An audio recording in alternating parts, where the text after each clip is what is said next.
Great.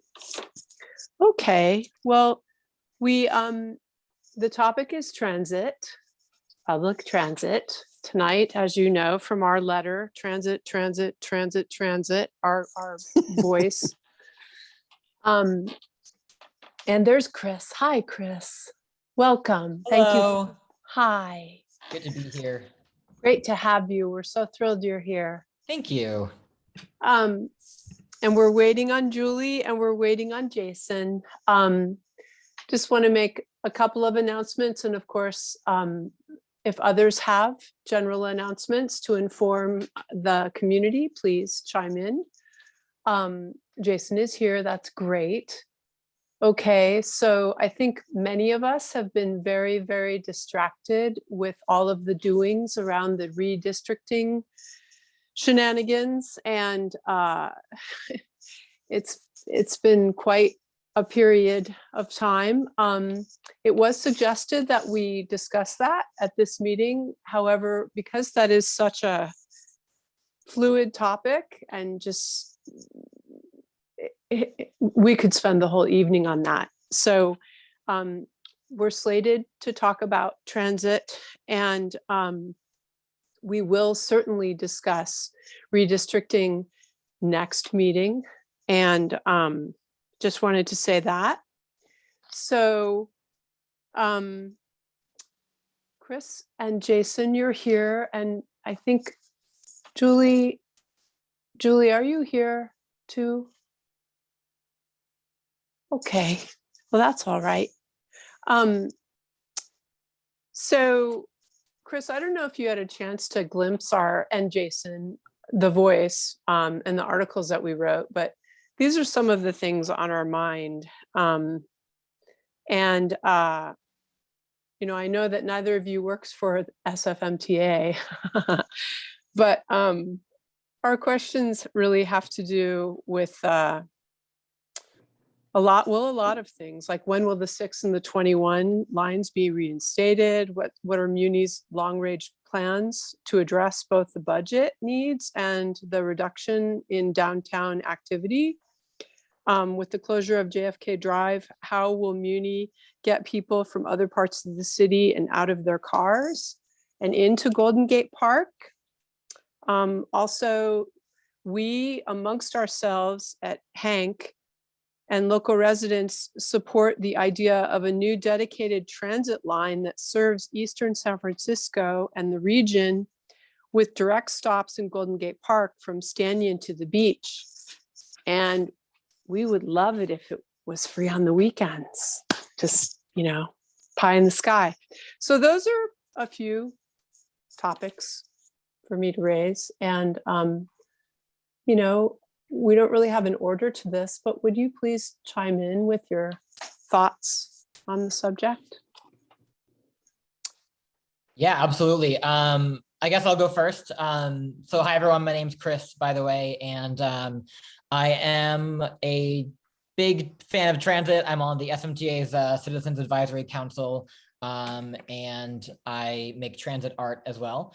So I think on your questions on the 6 and 21, it took a lot of fighting and a lot of work to get the agency to commit to even bringing those lines back. So at the beginning of the pandemic, the kind of message out of the top of the SMTA was, we've taken all these lines away. We are never going to bring it back the way it was. And then there were, protests around lines like the Tenderloin, the 27, the 31. A lot of folks had to go rally to get their bus lines back. Plans were put forward at the end of last year. One of the options was getting rid of these lines entirely, the 6 and 21. But they have committed to bring them back. The sort of problem with the plan to bring transit service back is that it has been delayed by the unexpected Omicron. So the biggest issue, the reason that it takes a while to bring back transit service is that the agency needs to ramp up the number of operators it has. There were issues even before the pandemic with the level of operators. This goes back to tons of issues. I mean, my personal take, the big one was the anti-union Prop G pushed earlier in the decade that really hurt starting operating wages for transit operators and makes it harder to recruit transit operators. But also when the agency cut service, they never really had a plan of, when, if ever, are we going to ramp back up to full service? It wasn't like, something that was being planned for. And so they let operators quit without refilling those positions. So 21 is slated to be back in July. That is still very tentative. It really depends how quickly they can hire. It will be coming back with a shortened route, so it will not be going downtown. It will also be with a increased wait times compared to what it was before the pandemic. So I think before the pandemic, depending on time of day, it could be between every 7 minutes, every 12 minutes, every 15 minutes. It will be every 20 minutes when it comes back. And on the 6th, we have no date on when that will return. It's unfortunate, I think, because the line was so heavily used before the pandemic. I mean, it wasn't like the most ridden line, but it had 8,000 trips a day it was doing. And so it's kind of a shame to see that. But then the other issue is actually the service we do have has even been cut. The 7 Haight Narega, it used to run, until like 12 and 1 a.m. And it has now been cut back since the pandemic to 10 p.m. It's pretty frustrating because there's like no bus going east and west on Haight past 10 p.m. I get stuck with the situation a lot where I'm like, I got to go way far out of my way to go to a different transit line. And there have been no commitment to bring back that service. So I think short term, we have to wait for operators. Midterm, we have to push the agency to keep committing to full service restoration. And long term, we need more transit funding for operational funds. If you don't know much about how transit funding works, there is capital funding, which is one-time costs for things like, buying new buses or making new bus lanes or stuff like that. And then there are operating costs, which are every year. And they're things like, hiring more operators for more service. We've done a lot to address capital. We are doing more to address capital needs. There's going to be a bond on the ballot in June around that, but we really need operating funding. And that requires some kind of new revenue to come in. Ideally, to me, that is some kind of tax that is levied on the wealthy. But what we've heard from SMTA is there's no timeline for when that will happen.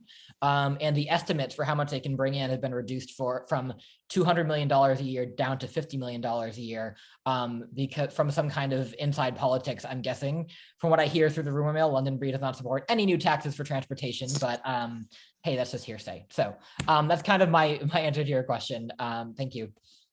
Thank you, Chris, very much. Jason, your thoughts on these things? So, can you hear me? Yes, perfectly. Okay. Great seeing you, Chris. And Lisa, thanks for the invitation. Thanks, Jason. That was a good summary. So over here on this end of D5, we are experiencing escalating chronic congestion. No surprise, Oak and Fell in particular, but there's also some problems, inching up Haight Street. And one of the concerns I have about Haight Street is that the existing transit service itself can periodically get stuck on Haight Street from two things: double parked vehicles in the lower Haight. That's a big issue that I think creates an obstacle course, and lots of parking in the bus stop at Fillmore and Haight, I've noticed. And but then it's a little bit hard to visualize, but many of you probably know that there's a red transit lane 2 blocks up Haight Street from Octavia, and it comes up towards the Haight, and pretty much it stops shy of Buchanan Street. So the transit lane doesn't come up to Buchanan Street.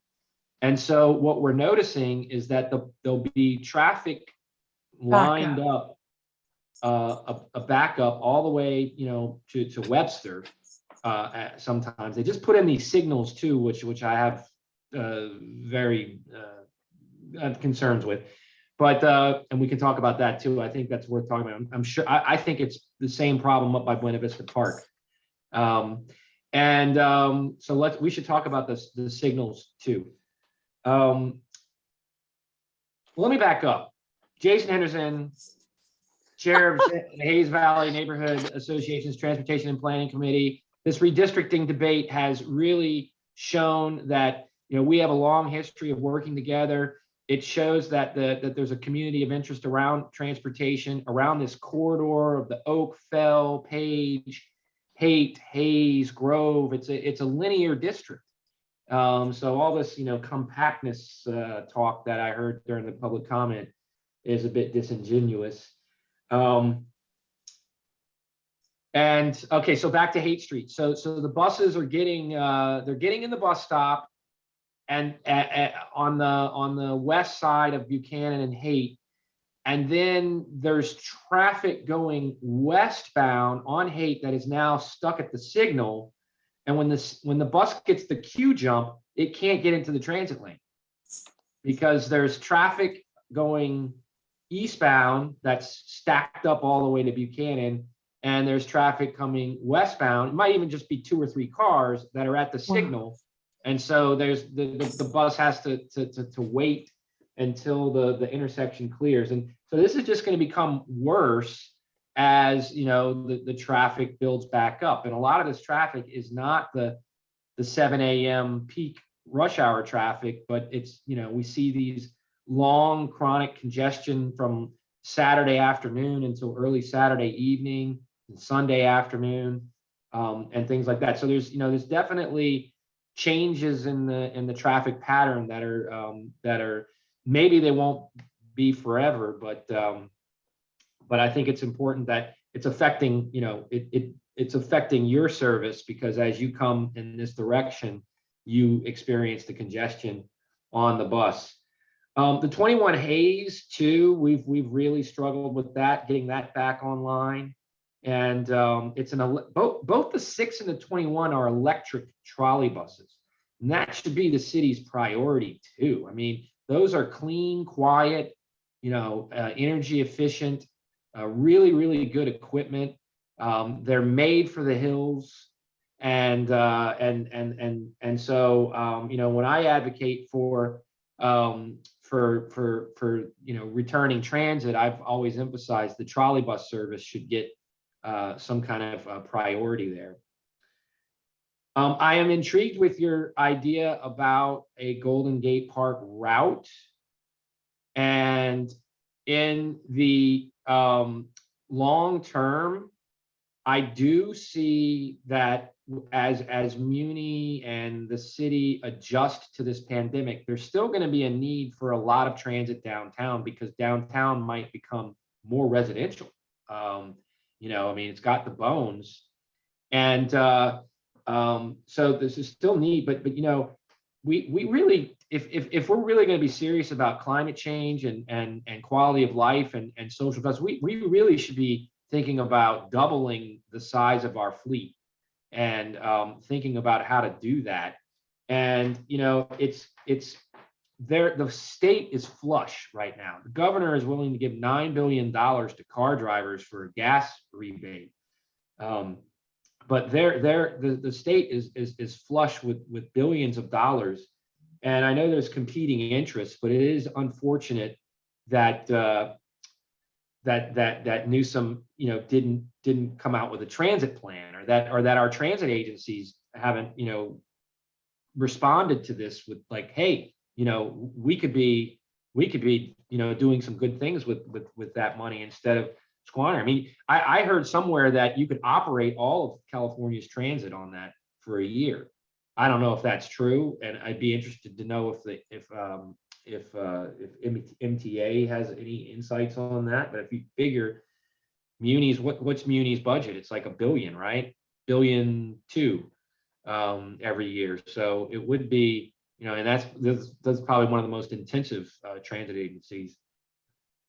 So there's that. Also, I don't know if you guys are aware, but the San Francisco County Transportation Authority, at the behest of Supervisor Preston, has taken looking at the Octavia Central Freeway congestion into a more regional context, and looking at the Fell and Oak corridor as it moves westward. And there's a new survey that they're asking for people to participate in, and I will look it up here and put it in the chat.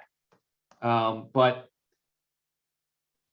I think that this could include bus service in like a kind of a more like maybe bus service on Oak and Fell. I know the supervisor has asked the SFCTA to look at what it would look like to have a bus lane on Oak and Fell, or at least on Oak, I think the inbound. So so I think we should be talking about that.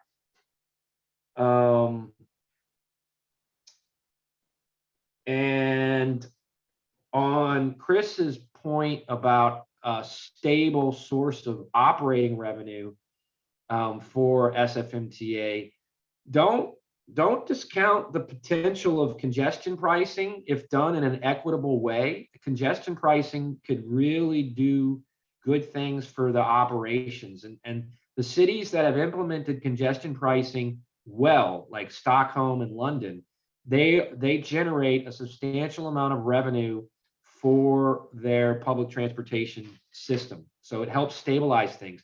And if we did congestion pricing in a way that, you know, maybe had some means-based discounts or exceptions, which I know the SFCTA was looking at before they just scuttled the whole thing and said we're going to kick the can down the road a couple of years.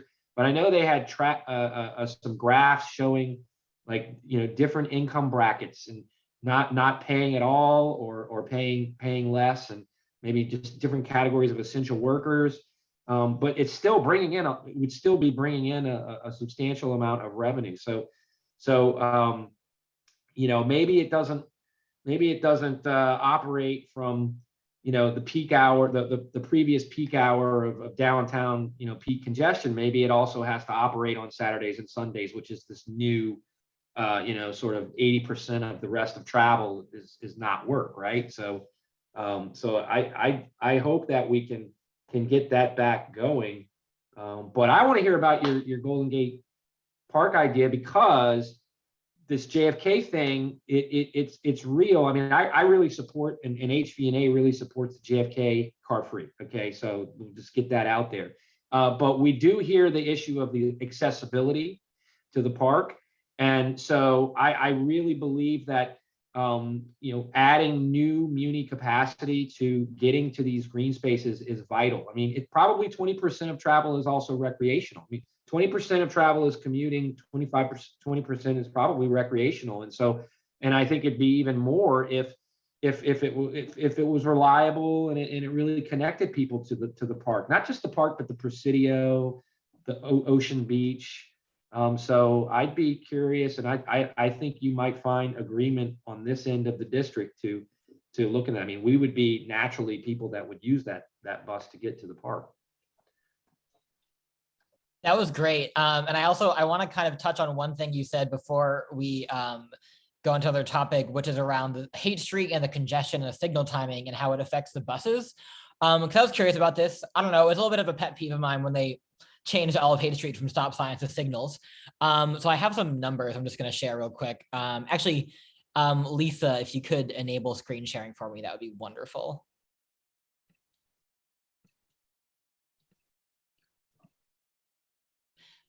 Lisa, you're muted. It's enabled for you, Chris. Go ahead. Thank you. Okay. So I'm just going to pull up this table here. The way I have this information, I have a server that every 60 seconds logs the location of every muni vehicle and saves it to a database. And then I can run with this different comparisons. And so what I'm doing is looking at how long did the 7 take to get from Stanion Street, that stop, to the Masonic Street stop, but in April 2019, before these changes were made, in April 2022. And it takes longer at every hour of the day, sometimes almost twice as long. And it's, you know, I can't say anything is due to one particular reason. I think the congestion that Jason mentioned is probably a factor. I think the signals are probably a factor. There can also be things I don't know about that are factors. But I think it's interesting to look at and ask, like, what, you know, if our buses are now running slower than they were before, is this the right solution? What else can we do to make these buses faster and more reliable? So how does that work? What did you do here? How did you get this data? Yeah. Yeah. So I every 60 seconds, a server I have gets the GPS location of every single Muni vehicle from the API they have, and it puts it in a database. And that I've had that running for 3 years or so, 3.5 years. So I have 3.5 years of data going back, and so I can kind of like make comparisons like this of different trips and times and stuff like that. And you can do this for, is it just for this route, or do you have this in this segment, or do you have this for like the entire route? Oh, I have it for the entire system. Yeah. Okay. That is remarkable. And so Chris, you're saying for like 3 years, you've been tracking this. And you're finding that the buses are running more slowly. Yeah, that's correct. It takes longer to get from Stanion to Masonic on the hate bus than it did. It takes longer now than it did in April 2019. Wow, interesting.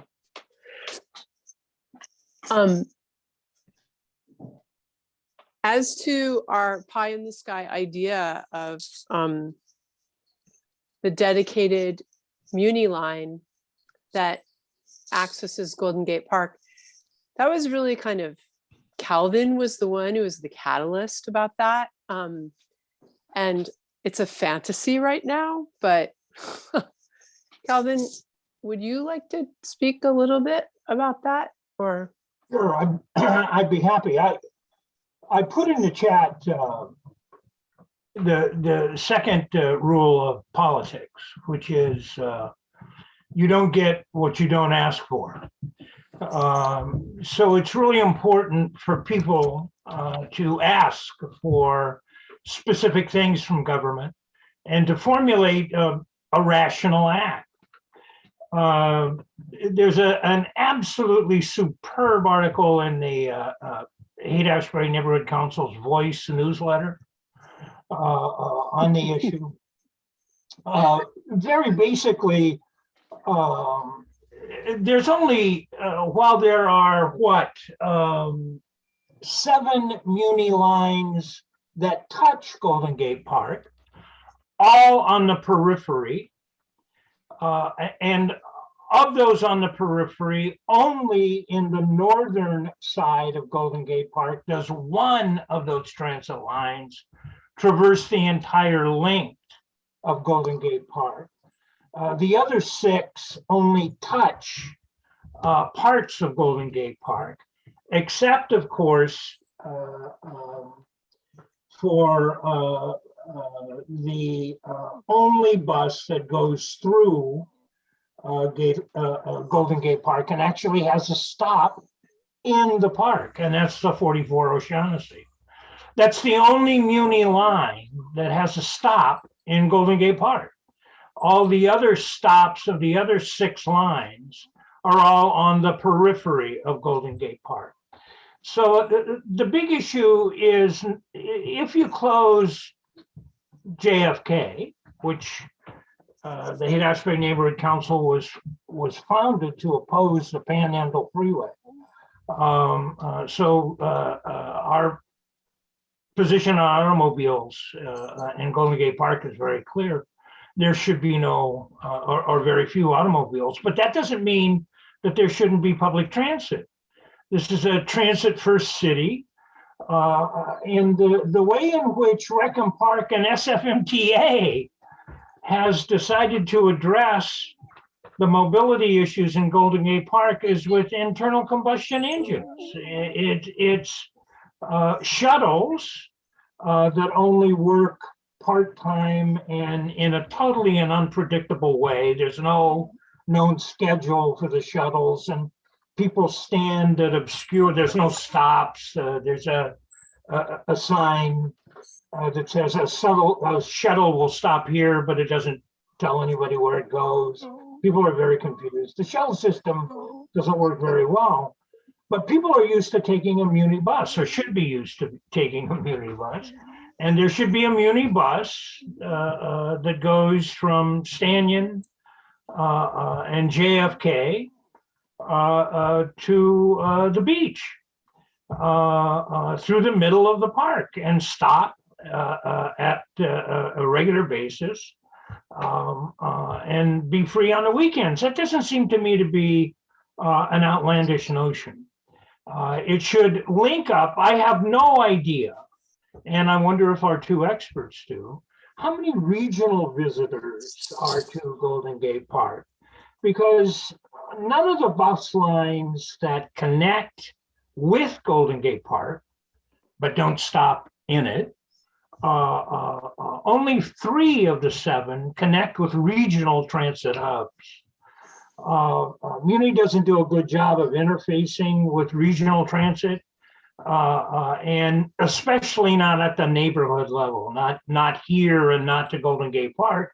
And I have no idea, is it 20% of the visitors, 10% of the visitors to Golden Gate Park are regional?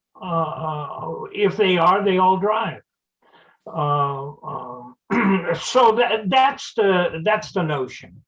And hearing tonight from both Chris and Jason, I greatly appreciate, the data on Haight Street is really extraordinary. And the period that you're looking at, 2019 to 2022, happens to coincide when SFMTA produced a Muni retrofit of Haight Street from Stanton to Masonic.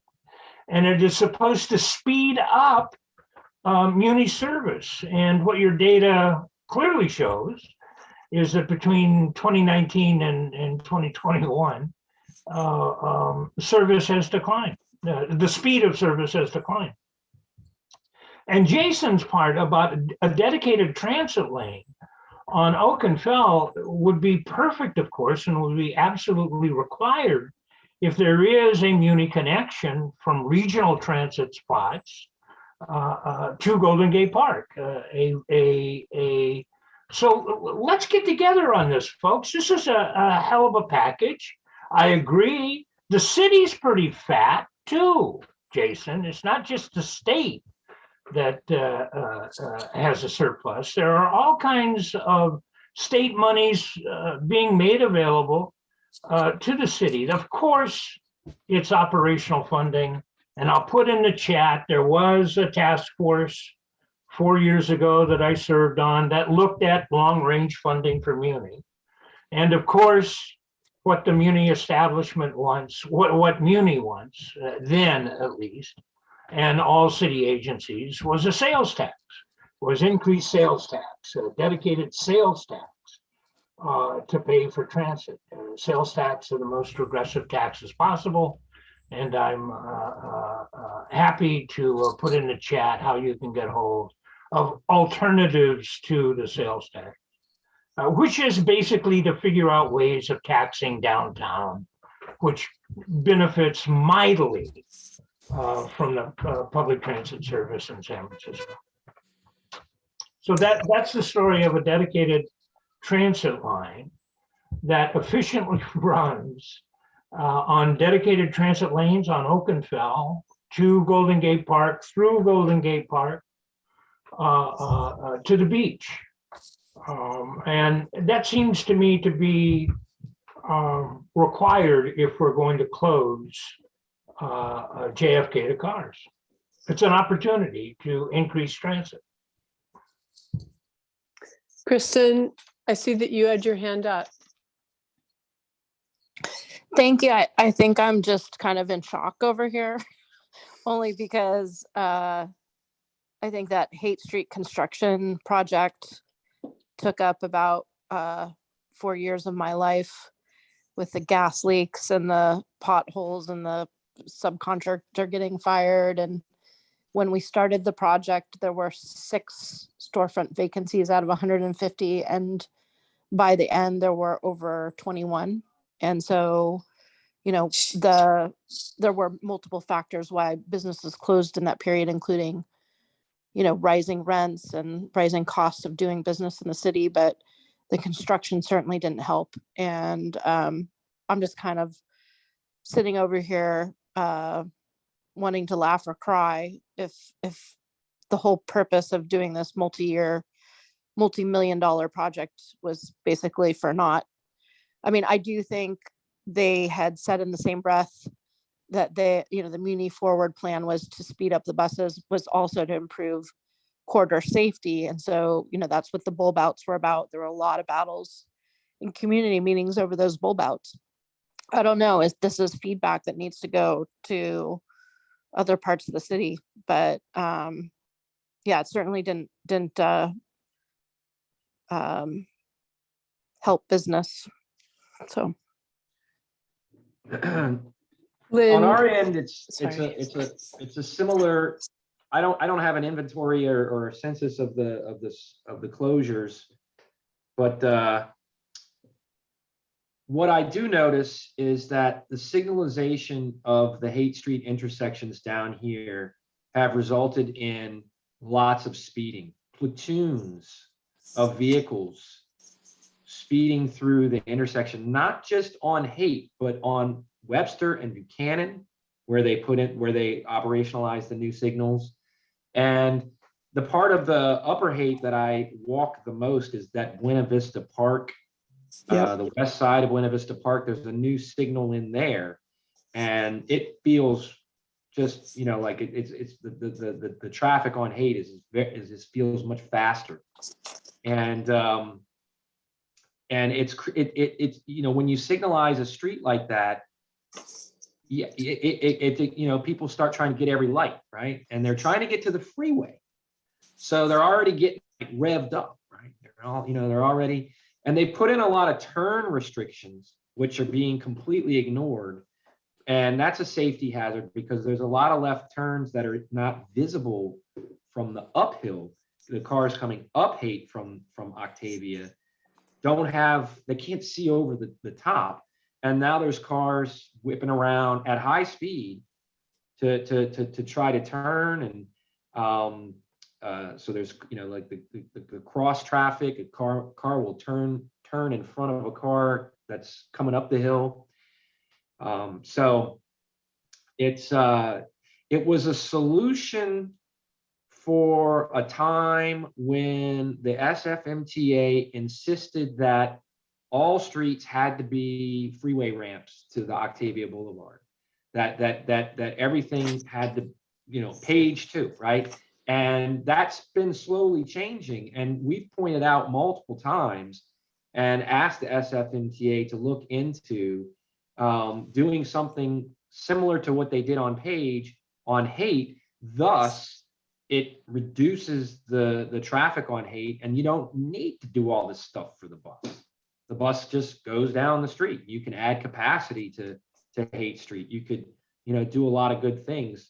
And but that's been slow, to say the least.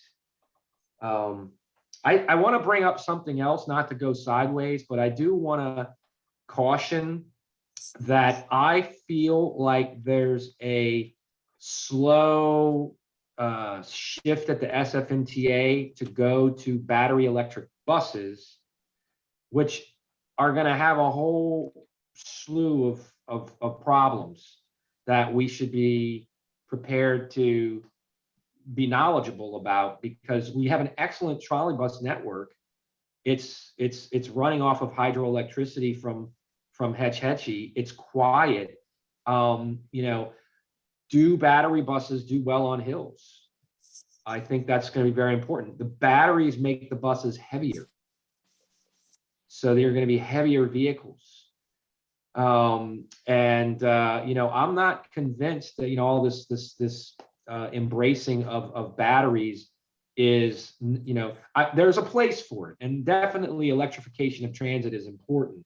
But I do wonder if there's like this allure over there at the MTA to get battery buses, and this is a very hilly city, and we're building all of our storage yards, and now they're going to have to build a big mega charging station somewhere.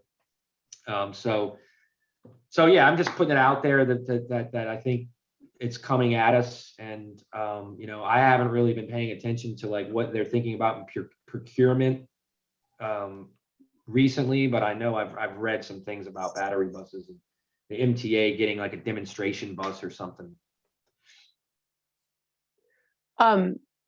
Bruce, you have a comment? Yeah, so I know a little bit about the electric bus situation.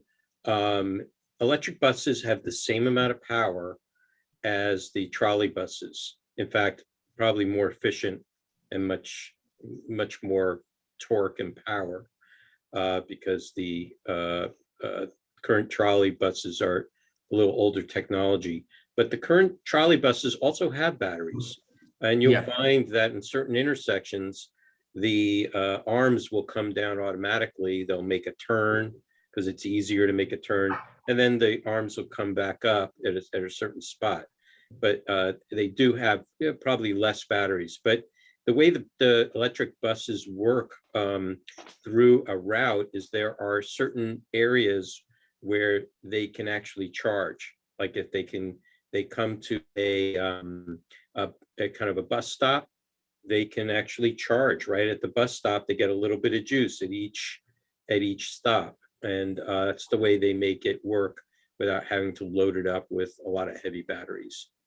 And I see. you can see demonstrations of it in, I think Sweden has a system. I think Germany has a system.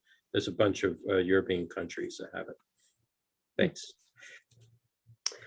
Thank you for that. Also, just looking in the chat. So Lynn was wondering, does anybody have any info on the rationale for removing Presidio access from the 43 and moving Yeah. it to the 22? Just an update on that. That is scheduled to return. I'm going to check on this to make sure I'm accurate on it, but it will return to go through the Presidio again and to Fort Mason. And that will be in July tentatively. So that service will be back. I mean, it was just another one of those kind of like pandemic cuts of kind of just trying to squeeze as much service possible out of a lot fewer operators. I guess while I'm also here, statistics on accidents, I was just looking and I did get this information from SMTA on Haight Street. Initial data shows the Muni Forward project has reduced the rate of pedestrian and bike injury collisions by over 80% between Stanion to Laguna. So I mean, that is great news on that aspect. And they had told me travel times have stayed roughly even, but the data I'm seeing is something different.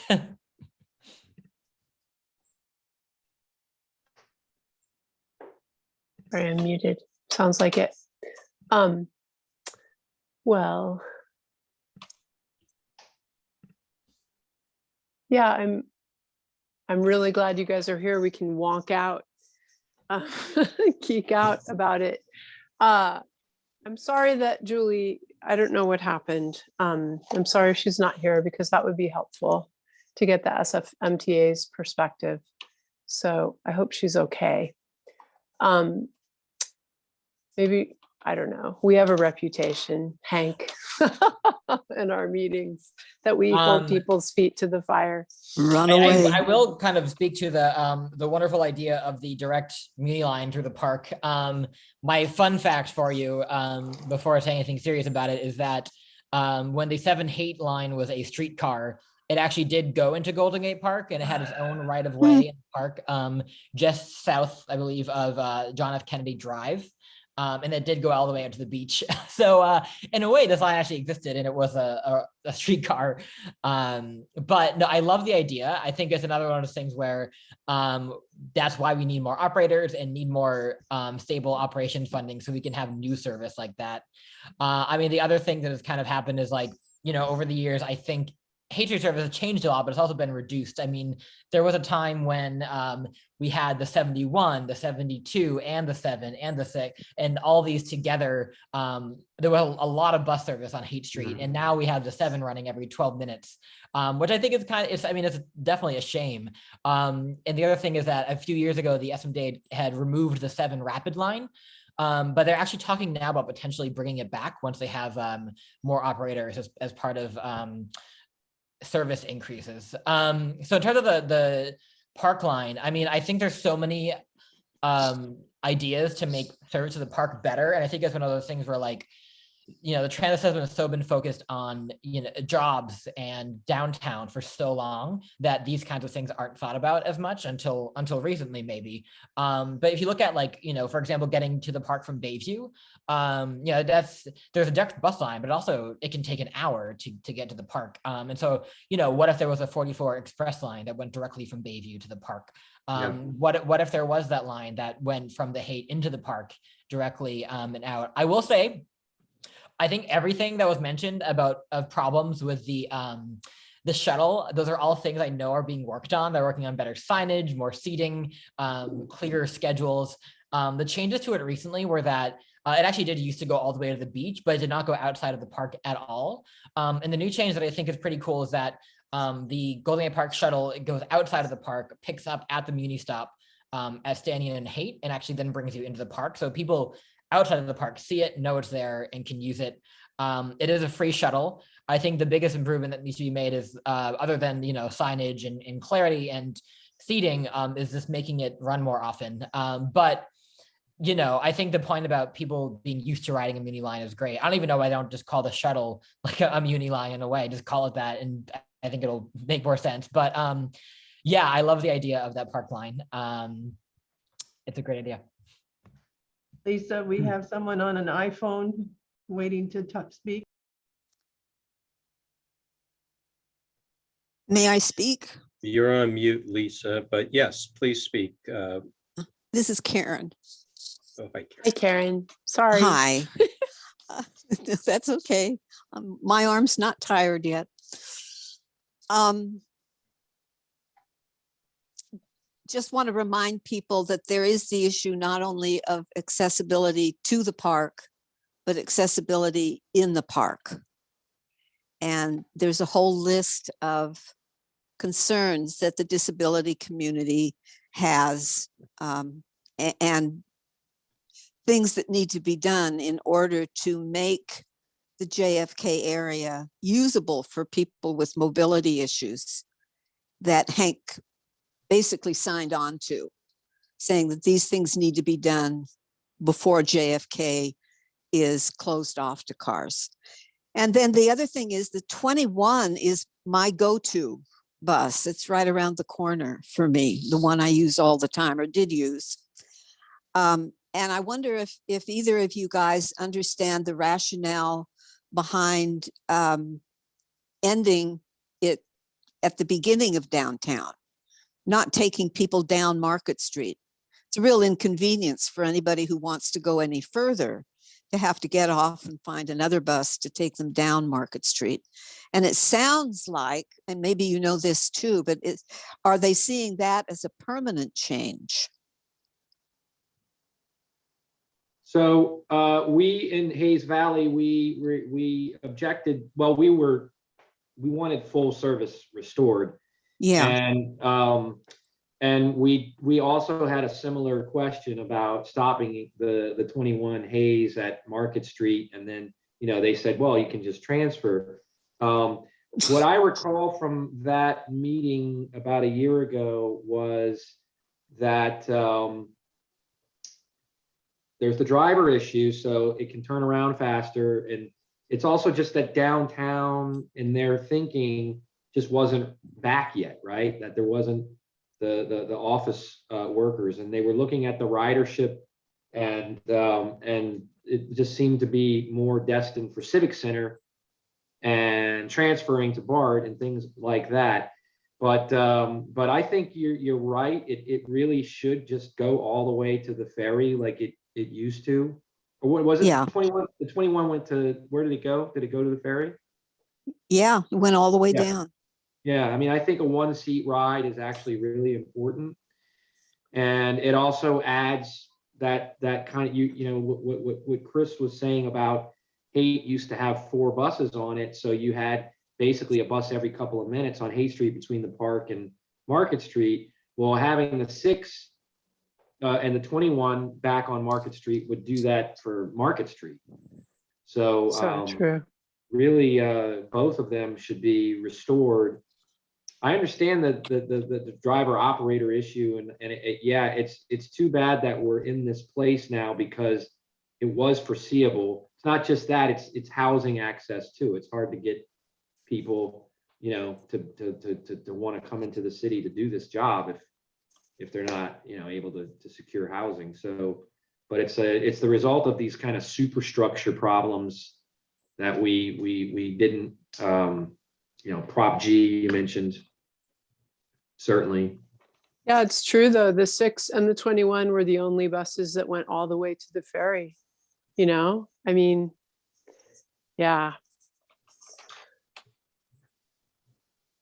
Yeah, and having, I mean, the bus that Calvin is suggesting, you know, I can envision that as a bus that uses the Oakenfell couplet, that is a couplet that can be, you know, tweaked so that the bus gets priorities at certain, and maybe it only stops at Fillmore, Divisadero, Masonic, Civic Center, interfaces with BART, gets to the Transbay Terminal, and then the ferry building, right? And so you get, you know, all these regional transit trips can come in and then get on that bus. And, you know, I do know that over 10 years ago, MTA did run a kind of a museum bus. The Anybody culture remember bus, the the culture 74. bus? Yeah, The problem is they charge $7 for the bus ride. yeah, Oh Yeah, my yeah. God. When was And that was in like this? 2008. yeah. Whoa. So it died because no one took it, Right. except for very, very wealthy tourists, probably. Well, but wealthy tourists are not going to pay that much to take a bus anyway. No.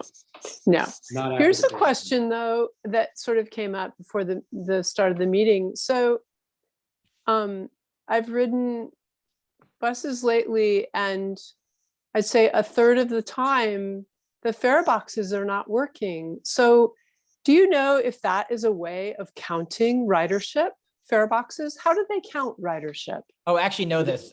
So on buses, they have something called an APC. It's called an automatic passenger counter. And there are sensors that are installed on the bus that can automatically tell when people are getting on and off. So because, you know, there are a lot of reasons someone might not be paying at the fare box or tapping a clipper. So we need to know sort of the real number of who's getting on. Right. Interesting. Never knew that. APC. Cool. Other questions for people? Let's see.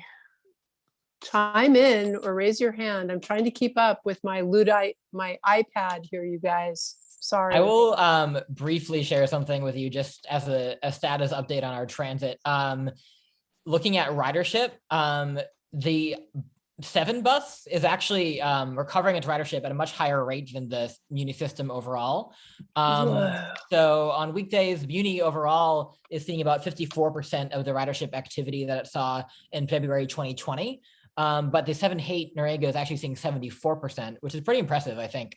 And the 33 line is seeing 57%, which is still over that system-wide average. So I think that's pretty cool, and I think a good reason to be improving buses on Haight Street. Yeah, I see Wow. the seven's pretty crowded sometimes now It is. too. And the 5, I don't know if you have the data on the 5. I mean, but that, wow, every time I've ridden it, it's been packed. Uh-huh. Yeah, actually, if you go to Google and just search SMTA's COVID-19 data dashboard, Yes. and then you can go from there over to bus boardings by route. And it just has every route, every ridership number from February 2020 until now when it eventually loads. And you can compare any of them. It has Wow. weekend information as well. Wow, Chris, you're like a hummingbird. I don't know how you, it's like, wow, There we amazing. go. So if we look at, like, let's see, 5 Fulton Rapid. So before, well, there's a 5 and the 5 Rapid. So before that was a total of 22,000 about riders per day in February 2020. And now,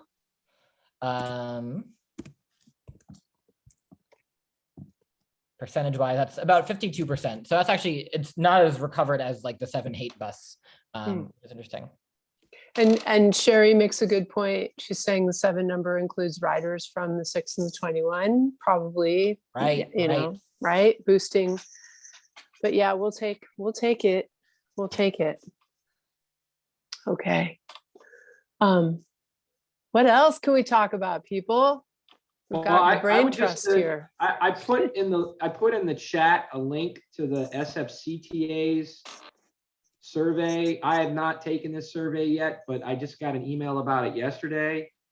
But I would encourage people to look at this because there could be some potential. I mean, I feel right now that the current supervisor is really on top of this, and he nudged the SFCTA to do this, to consider transit as well in this whole thing. And so I would encourage you to take a look at it, because what we've been trying to do for many years now is to get the city to not think of the Octavia congestion as something that's on Octavia and some immediately adjacent streets, but it's a citywide. I mean, there's trips that are coming from the Presidio Heights area. They've done some origin destination work, and the majority of the traffic is city traffic. And also the congestion is the gig worker traffic, that not just Uber and Lyft, but the delivery vehicles. There's just a proliferation of these vehicles, and they're coming into the neighborhoods around all over the city, but then they converge on the Octavia Boulevard to exit the city, either by taking the 101 South or the Bay Bridge. So it's really a lot of traffic, and UC Parnassus is also, a contributor to that on Oak and Phil. And that's only going to get worse, with all the expansion plans, and heaven only knows, well, they don't have a transit plan for that, really. Mm-hmm. Well, they need to be thinking express crosstown buses using Oak and Fell to connect to Caltrain and BART, and or maybe they even replicate some of the tech campuses and run direct buses to the East Bay, or where there's concentrations of their employees, kind of the way AC Transit does.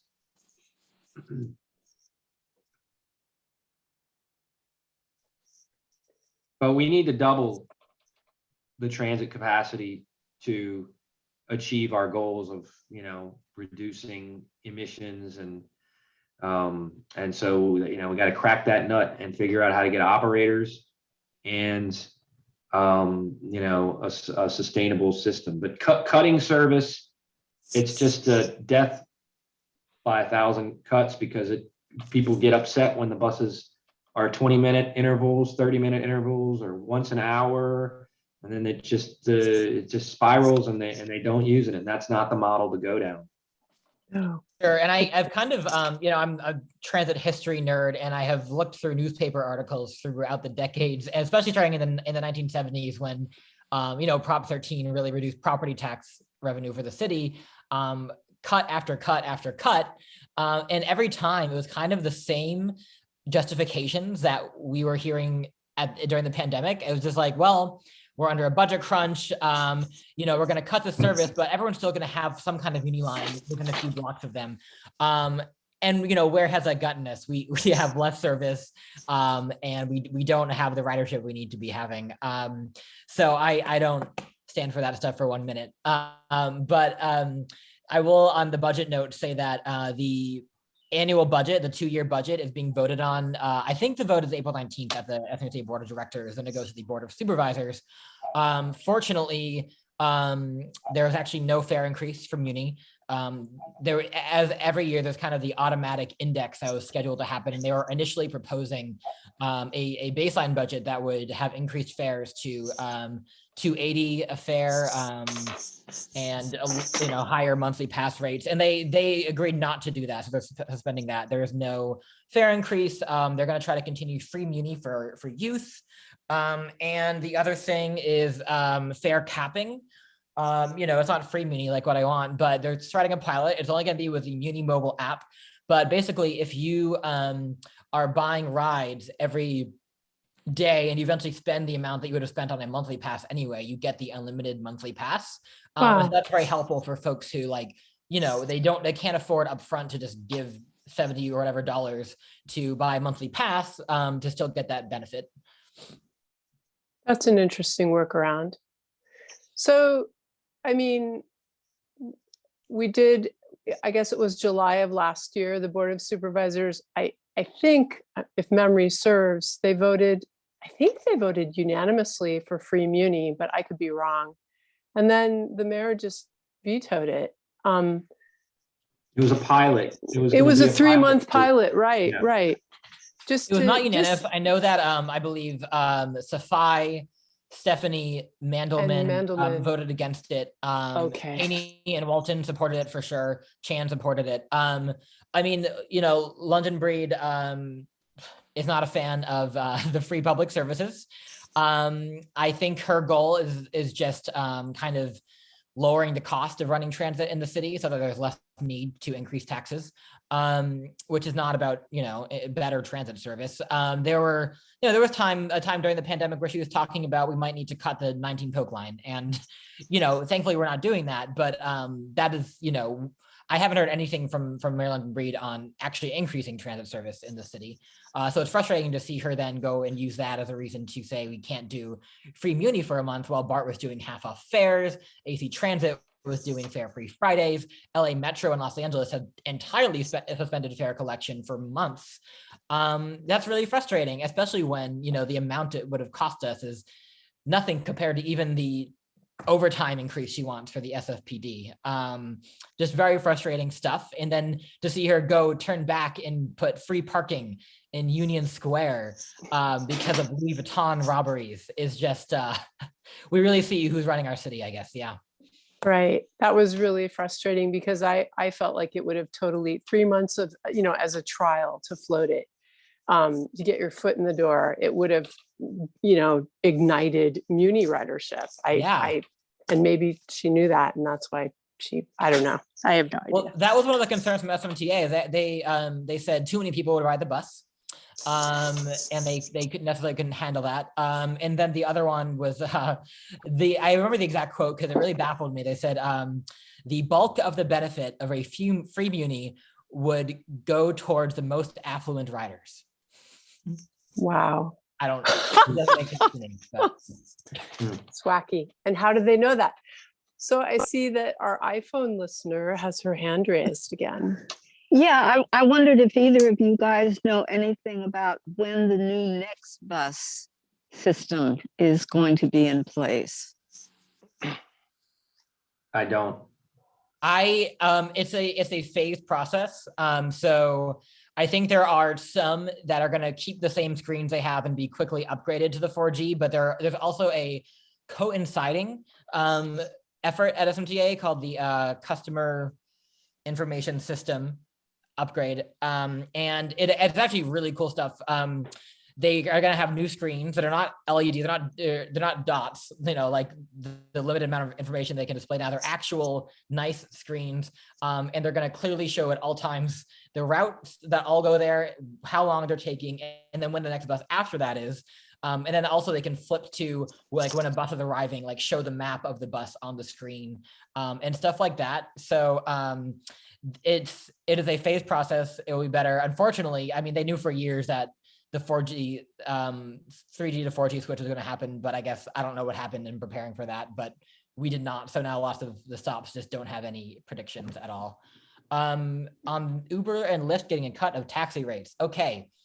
So the SMTA just approved a deal at the most recent board of directors meeting that it was called upfront fares, but really what the deal is that there was a pending deal between Flywheel, the taxi dispatch app, and Uber, where Flywheel, they wanted to put cab rides in Uber. And so what's going to happen is that sometimes when you go to Uber and request, I mean, I don't do that, but if someone went to Uber and requested an Uber X ride, they may get a cab showing up. They'll still be paying the same amount of fare as the Uber X would cost. So it will often, I think, be lower than a cab fare. Yeah, Uber will be getting a cut of those taxi rides. And it'll screw the drivers, probably, but Oh, who knows? I mean, absolutely.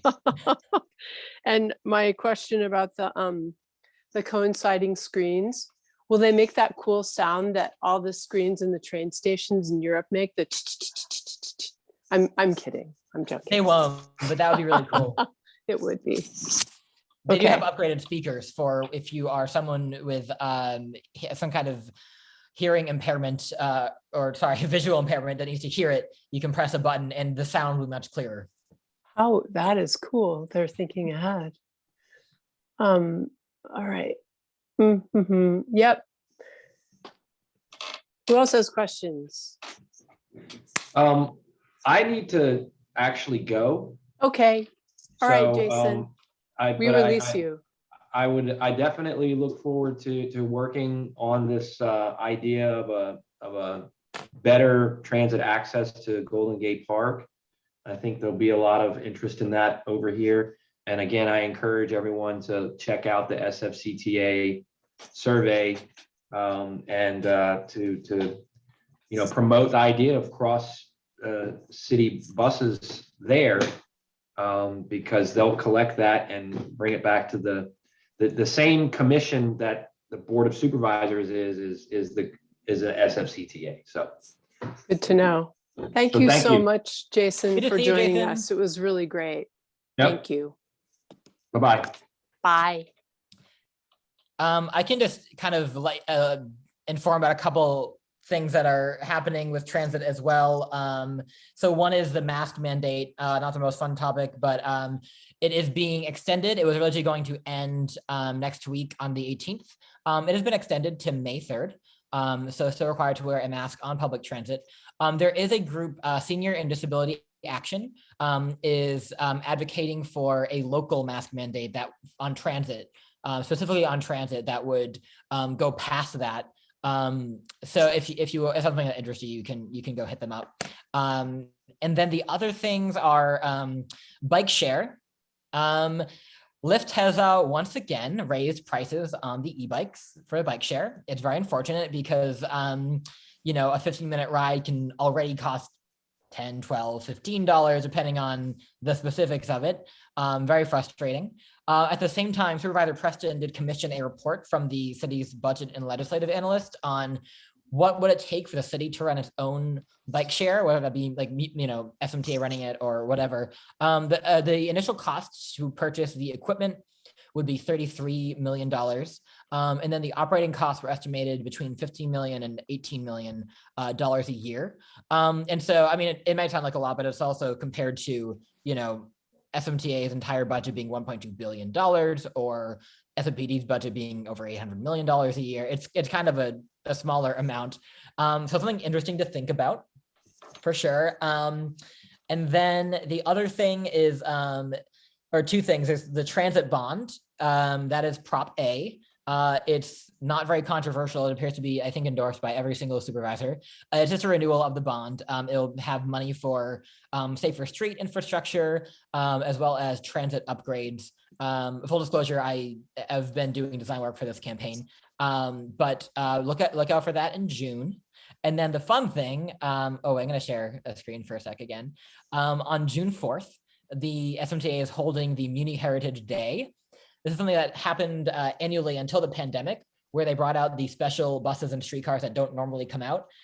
So for example, this one here, it looks like a cable car, but it's actually a streetcar that runs on the rails and you can take on the Embarcadero on Market Street. It's super fun. Then there are old buses like these.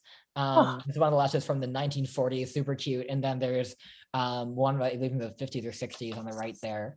And my favorite, which is the boat tram, an open top streetcar from Blackpool, England, built in the 1930s. It is super fun. You can feel the wind on your hair while riding free public transit. So it's my favorite thing. June 4th is when that is. That is so cool and something to look forward to. Tab, I see that you have a question. Hi, Chris, just a couple of questions. One is the senior fare going to also remain free? And the other one is, did you say that there's no plan at all for the 7 to continue to start running again after 10 o'clock? Yeah, that's correct in both. So the senior fare is not changing. It's still free muni for people with disabilities. Yeah, so the 7, yeah, cut back to 10 o'clock. And I have asked at the CAC, I think every time they've come to give a service update, I'm like, are you going to bring the 7 back after 10 p.m.? And the answer is they have no plan at this time to do that. It's really frustrating. And the same thing is going to happen when the 6 is back. It used to run till 1 a.m. It's only going to come back till 10 p.m. It's so frustrating because it's not like I suddenly don't need to get anywhere after 10 p.m. I still need to go places. Good Yeah, to know. it's so self-defeating.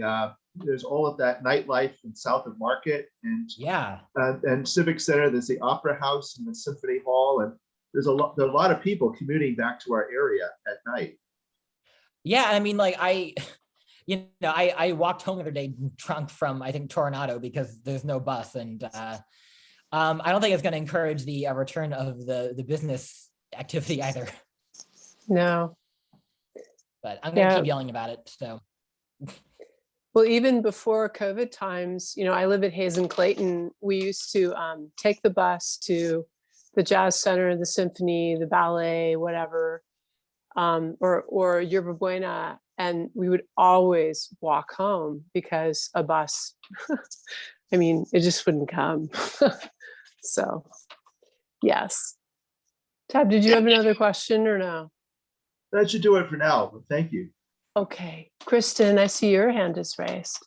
Oh yeah, I was just gonna piggyback on that idea. I think some of the merchant associations were supportive of the free muni pilot. And so if there were economic data, about how small businesses are impacted by improved transit, that might be an interesting way to co-opt, a group that does have some voice at City Hall. Mm-hmm. Good point. For sure. Yeah.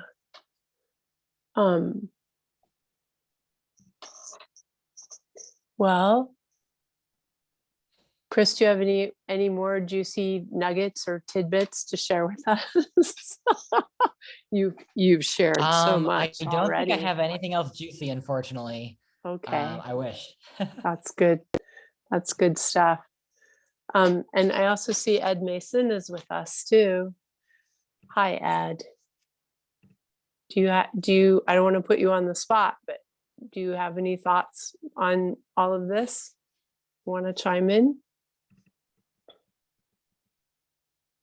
No, not really. I think one of the major problems that I see with Bay Area Transit is they're all having hiring problems. Samtrans put out a brochure months ago, which Muni didn't do anything. I mean, they were offering incentives, hiring bonuses and retention bonuses at Samtrans. I think I've heard now at one of the board meetings that Muni is now having to go with hiring bonuses to encourage people to come in. I think from my, 50,000 foot level observation, I think it's what's going on in the economy. People are changing jobs. They're not satisfied with what they're doing. One of the things it's a subterfuge that's preventing the hiring of people that's going to be a direct impact on how much service can be delivered. So, AC Transit, one of the directors there asked AC Transit for a white paper on how they were going about hiring. And, it was pretty enlightening from the number of people that actually applied, which was reduced, to how many actually sat down in the first class for training. There's a big gap in that. And then, it's just and I don't see that happening with the board of directors here at Muni, demanding some answers. They just go along to come along. And I'm really frustrated with the actions of the MTA board in general. They do not probe, you know, they ought to be like the grand jury, you know, a civil grand jury. That's how I look at the board of directors should be, questioning the management of Muni and the way they're going, or the problems that they're having that are, you know, how good a superstar manager you may have, it ain't going to happen. You've got demographic problems, people that are, you know, retiring out. I just heard on Bloomberg Radio that now there's a percentage of people that are retired that are going back into the workforce because people, employers want somebody that's stable, somebody that knows what they're doing. And so retirees are now reversing their retirement in some areas. So, you know, it's a subterfuge of a lot of issues, and I don't think we're really probing enough in there. And also regarding the buses, battery electric buses, AC Transit just recently, and I've got to go back and look at their report, but they are proceeding with a methodology of science and comparing battery electric buses with hydrogen buses. Muni, I've questioned Muni at the meetings about, well, what about hydrogen? And their answer was, well, it's too explosive. Well, if AC Transit has it, and if you follow the proper procedures, you know, you get a lot more out. I mean, hydrogen is now being used for freight rail. They're investigating that to have a tender of hydrogen that would be behind the engine to pull freight trains now. So, you know, there's a lot of different things. I agree with the battery buses getting recharged in the infrastructure, because you're going to have a situation where the neighborhood lights will dim in the evening when you're going to have this draw. You know, there was a report on KCBS today, you know, that basically said, you know, this thing is really a big deal. And the infrastructure for this, you know, this future goal is really going to take an awful lot.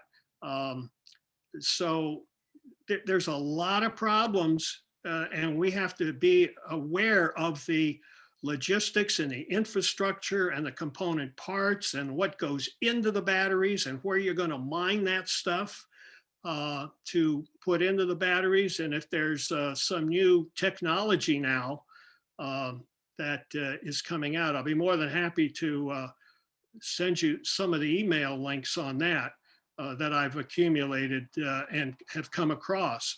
But as far as my bottom line, I think is things ain't going to get any better.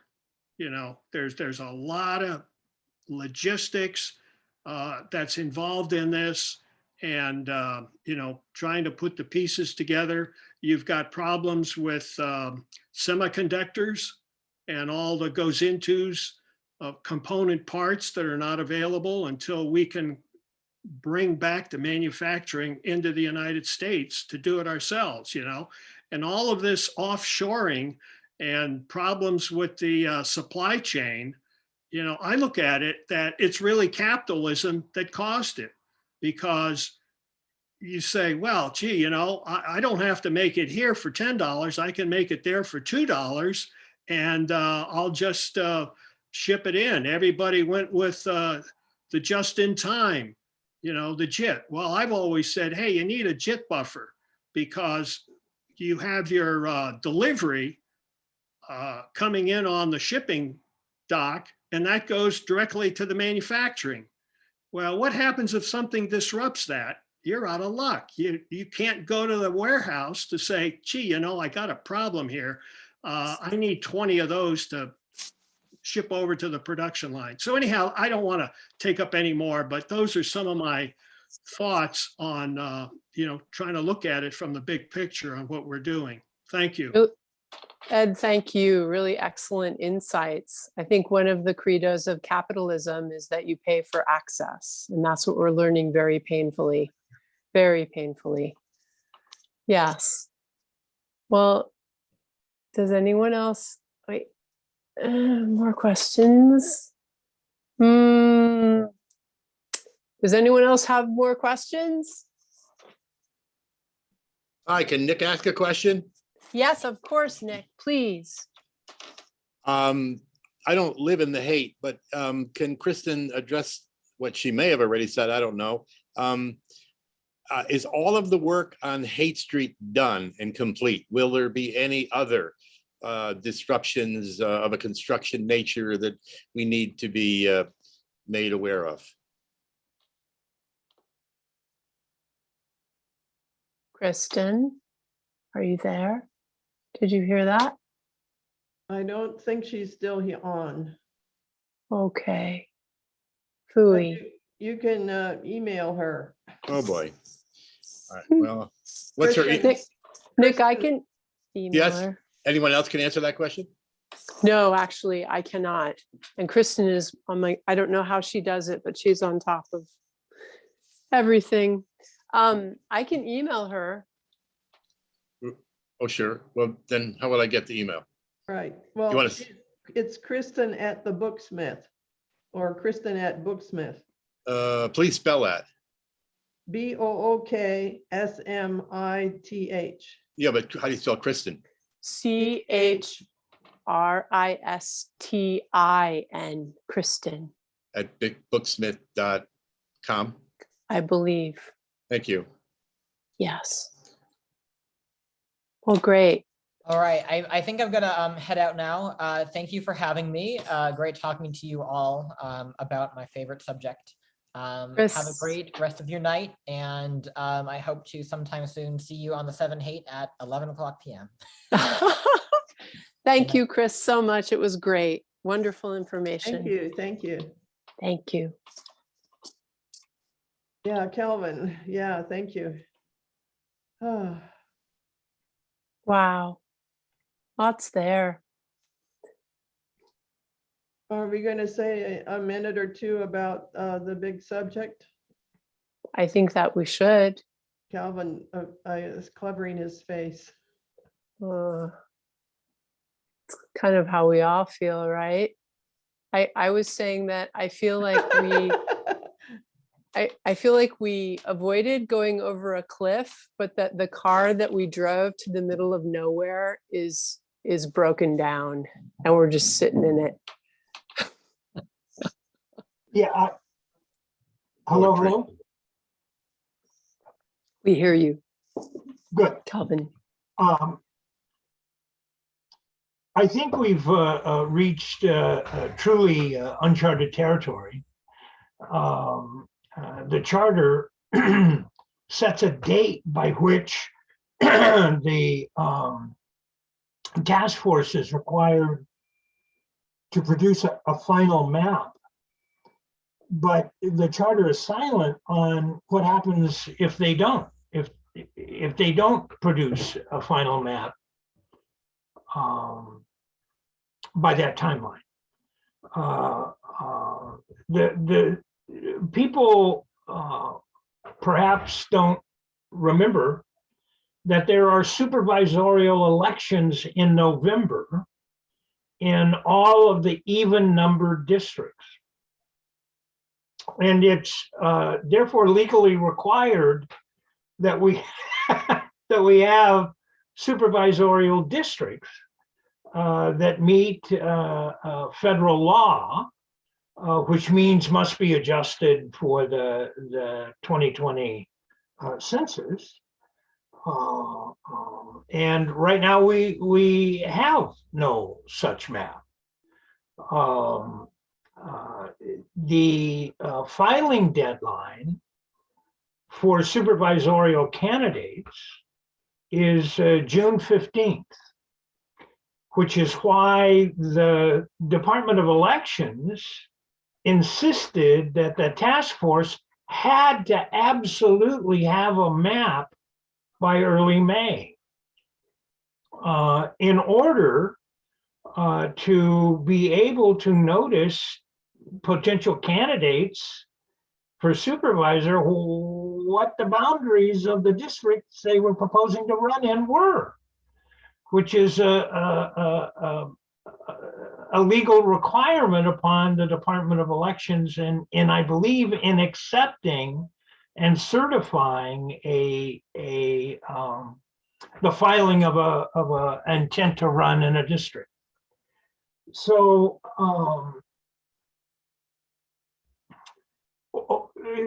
this is, been now reached soap opera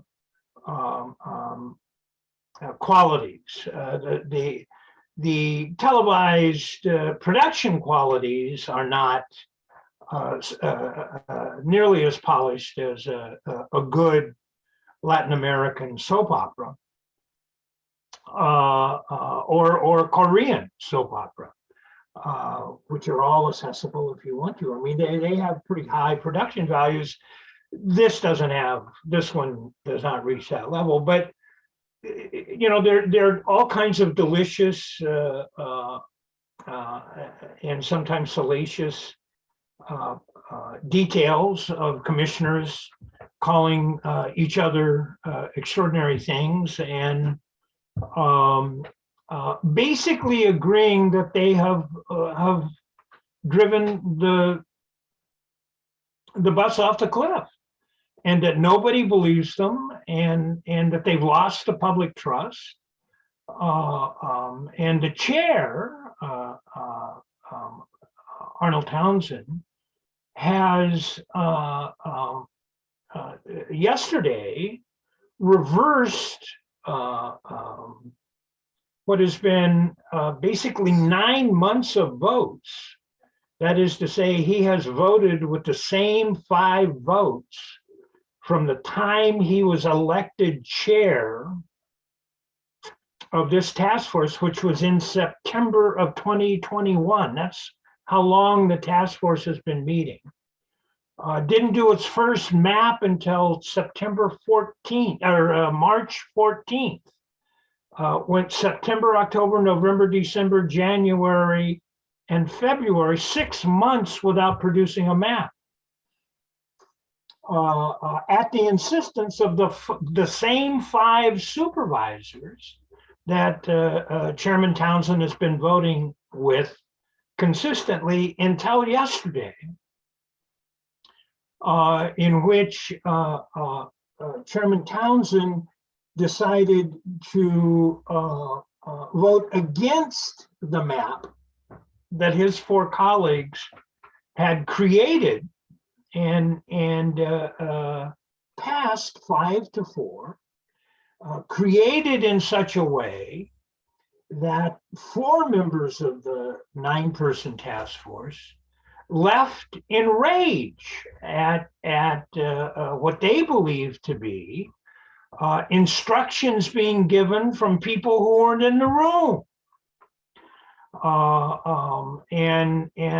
The process had been rendered so odious that they got up and left. What was that, Saturday night, Friday night?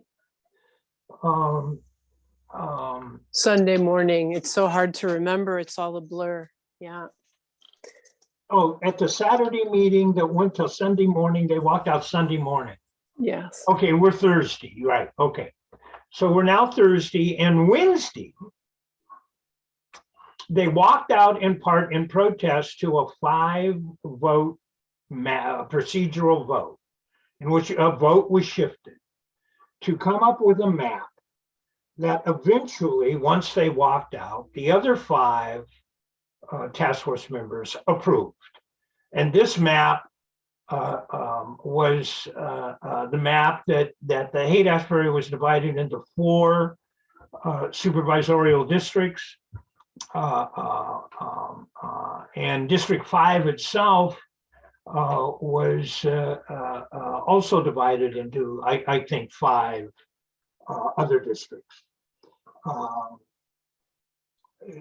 The district that had a 1 and less than a 2% population deviation ended up having some 47% of its population shifted to other districts. And this was considered, had to happen because districts 10 and 6 were just too big. So half the people in District 5, which was just right in terms of population, had to move to other districts. So the map that was approved, and as it was approved, was strongly denounced over a period of virtually a week of almost daily demonstrations at City Hall, with literally hundreds of people per session. So what? There have been 5 meetings in which at least 100, 150 people have shown up and spoken. So, 500 person hours of testimony has been given. Virtually the vast majority, not all, but the vast majority was opposed to the unique qualities of this map, the most unique of which was uniting the Tenderloin with the Western Addition. To take the Tenderloin totally and completely away from the neighboring communities that it has been voting with for over 20 years. District elections is 20 years old. Especially the relationships between the Tenderloin and the South Market, which are deep, enduring, and are united around a set of common issues that are commonly shared. And there are organizations that in District 6 that are made up of people from the Tenderloin and the South Market, and they're joined in civic organizations and the common pursuit of various public policies, and have been for 2 decades. Those are rendered aside, and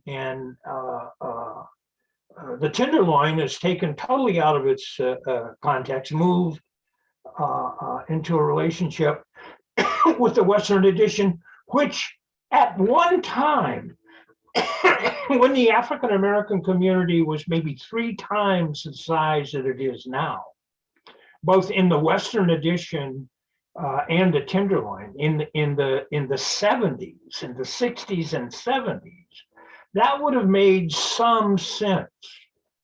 Not since the 70s does it make any sense at all. And indeed, since the 90s, all through the 90s, community-based organizations and institutions have been created in the Tenderloin and South Market that share, as I said, a common goal. So that's a really intimate relationship, as intimate as other relationships, Potrero Hill with Bayview, which is a long enduring, that goes back to district elections in 1976. Potrero Hill has always been the political ally, politically allied, over issues that affect the southeast corner of the city with Bayview Hunters Point. Just as the Mission and Bernal Heights have been allied for generations, so has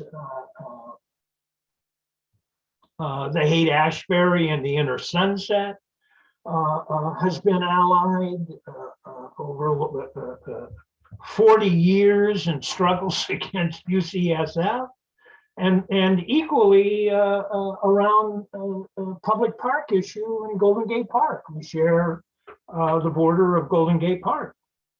So all of those relationships were rendered sundered, and the justification of the folks who came and gave testimony in favor those reconfigurations was that emerging communities should take precedence over existing neighborhoods. And the emerging neighborhoods are in Mission Bay, the Cut. And so all of these, they had to be put together, and a dog patch had to be put together. And because D6 was already so heavy, they had to lose population. And the Tenderloin should go to the Western Addition because, there was just too much growth. In the emerging communities, which is Rincon Hill and Trans Bay, in fact, and that they should be held together. And so this incredible notion that what are essentially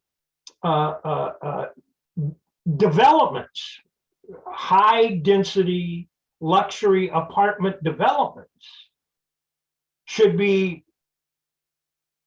classified as emerging communities. They have to be admitted they're not a community at all. In fact, there are no schools, there's virtually no parks, there's nothing. They're developments. They're a series of large scale, high density, market rate housing developments.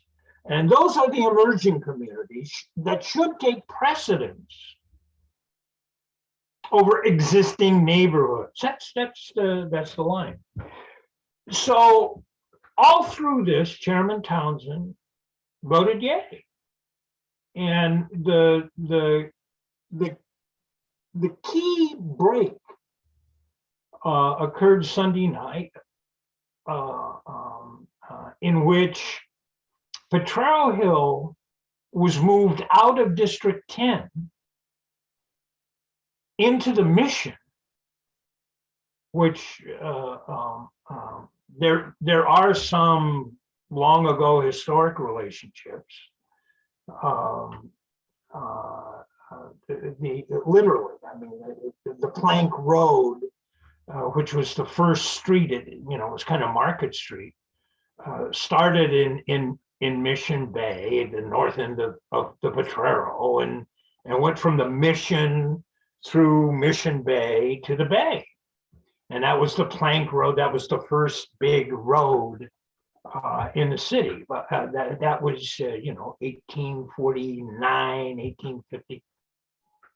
Not quite the stuff of communities of interest today. But that triggered a huge response from the African American community.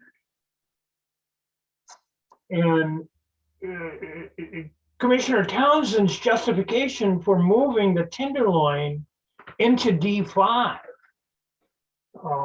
with the Western Addition was to create the possibility of electing a Black supervisor by increasing the African American population in D5 from, I think, 5 or 6% as it is now to 12 or 13%. Arnold refused to acknowledge the significance that District 5, with less than 10% of the population, nonetheless elected an African American supervisor twice. That didn't count, which is of course absurd. Where we are now, I mean, Arnold evidently felt the pressure from the African American community over the open attack. I mean, he is reported in the press to have said to members of the public that he was under instructions from the mayor, and the mayor does not like Supervisor Walton. And once Supervisor Walton defeated, Supervisor Walton got 1/3 of his vote from Potrero Hill. What replaced Potrero Hill was the Portola, which is a heavily Asian population and a relatively conservative voting population. And the animus, the language used by some opponents of that move was certainly unfriendly to Asian San Franciscans.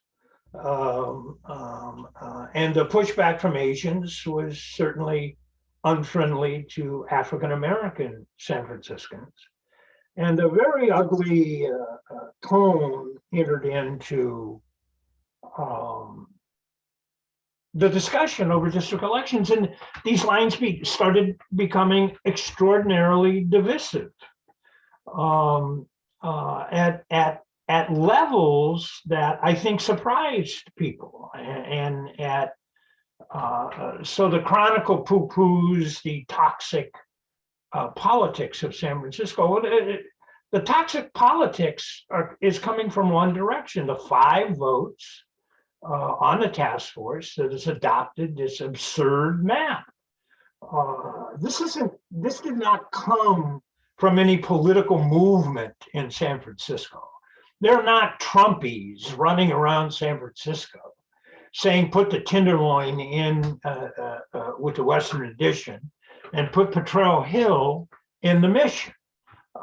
There's no such movement at all. And indeed, it's been asserted that Townsend did what he did because he felt seduced and abandoned. There was no support from the African American community for moving the Tenderloin into the Western Addition.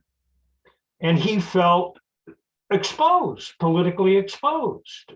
Well, I think we don't know, but I think there was some underground movement in the Western Addition from African Americans that led to that move. It wasn't just Townsend, I believe, but that's just. Oh, no, I believe the mayor's supporters in the Western Addition. And she was a supervisor for 8 years from this district. She was born and raised in the Western Addition. I agree, but why did those people not come to the task force and testify? This is all going on sub rosa. Well, I think it's obvious why, Tess. They knew it wasn't popular.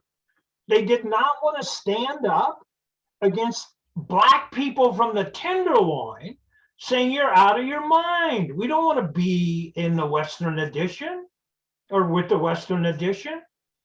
They didn't have to. They had 5 votes going in.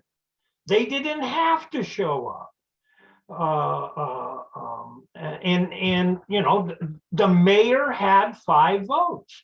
I mean, if you go back and look at the inaugural meeting of the commission, they elected Arnold Townsend chair, and Ditka vice chair, and the vote was 5-4, and it was the same 5 votes until Arnold broke yesterday. Where that will end up, I have no idea, and I don't believe anybody else has any idea. It's now down to the dynamics of Arnold Townsend and I guess the mayor and Arnold's dialogue with his soul. It has nothing to do with communities of interest or established neighborhoods. So we're in this process that has no legal definition. The task force should have come up with a final map. They did not. So they're going to come up with a final map, I guess, unless they can't. And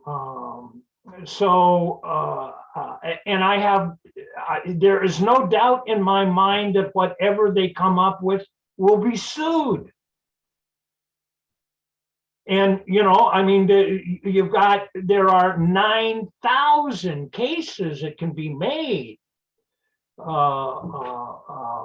about illegalities, Brown Act violations, meeting in private, phone calls, curiously timed recesses in which a city attorney has said, you guys have to recess separately, meaning they were not recessing separately, that there was chatting going on. I remember Arnold coming back after the famous parking meter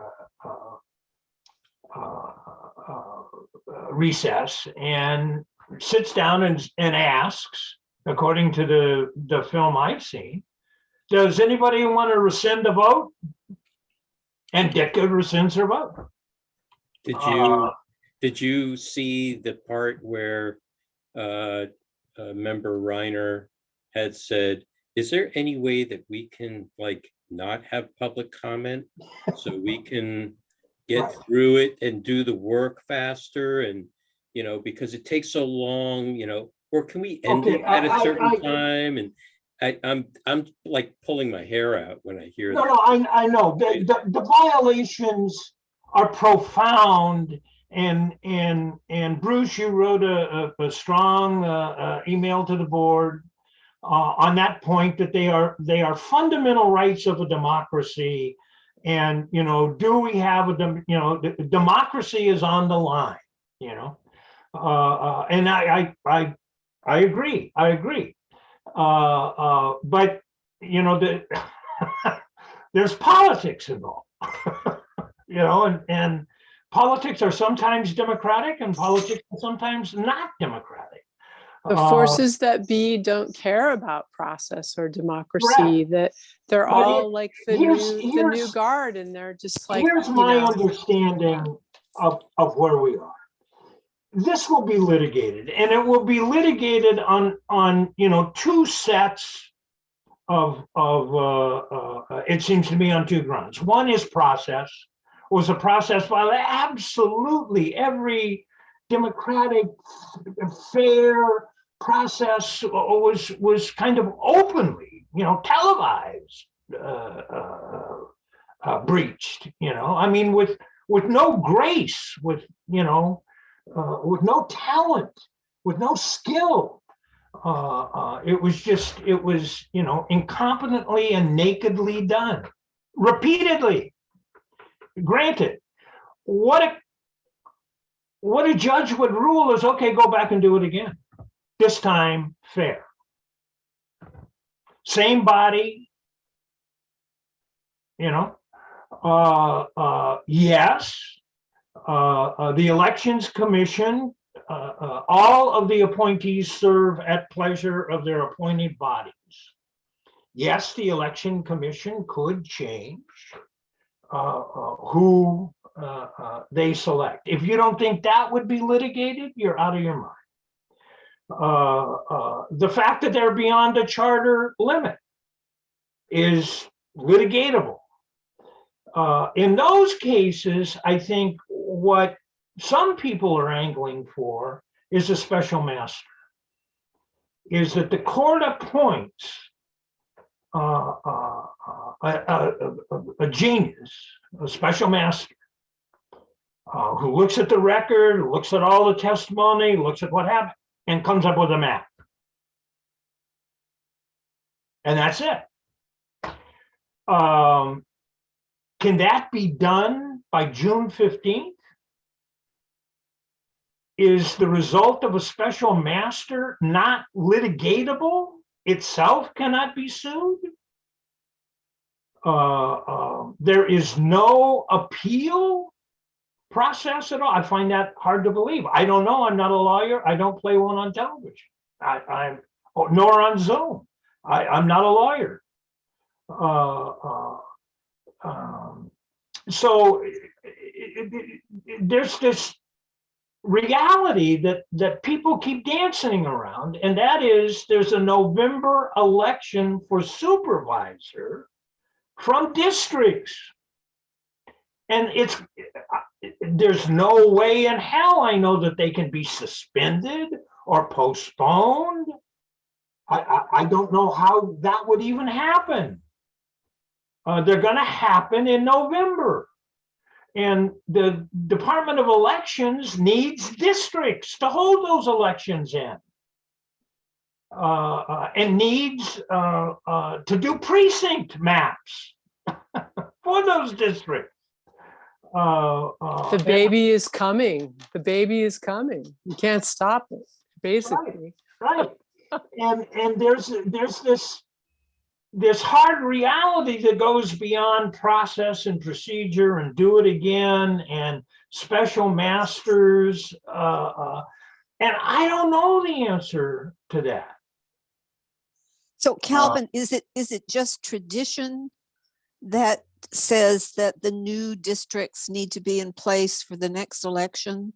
Or is there something in the law that says they need It's to called be? the Constitution of the United States. It's a federal requirement. It's the Voting Rights Act. We would be in violation of the Voting Rights Act if we held an election that was not in districts nearly equal in population as we could pursuant to local law, and the local law is the charter, and the charter lays out how that is supposed to be done. Okay. And if we can't do it that way, we're in violation of federal law, of the Voting Rights Act, of the 14th fucking Amendment.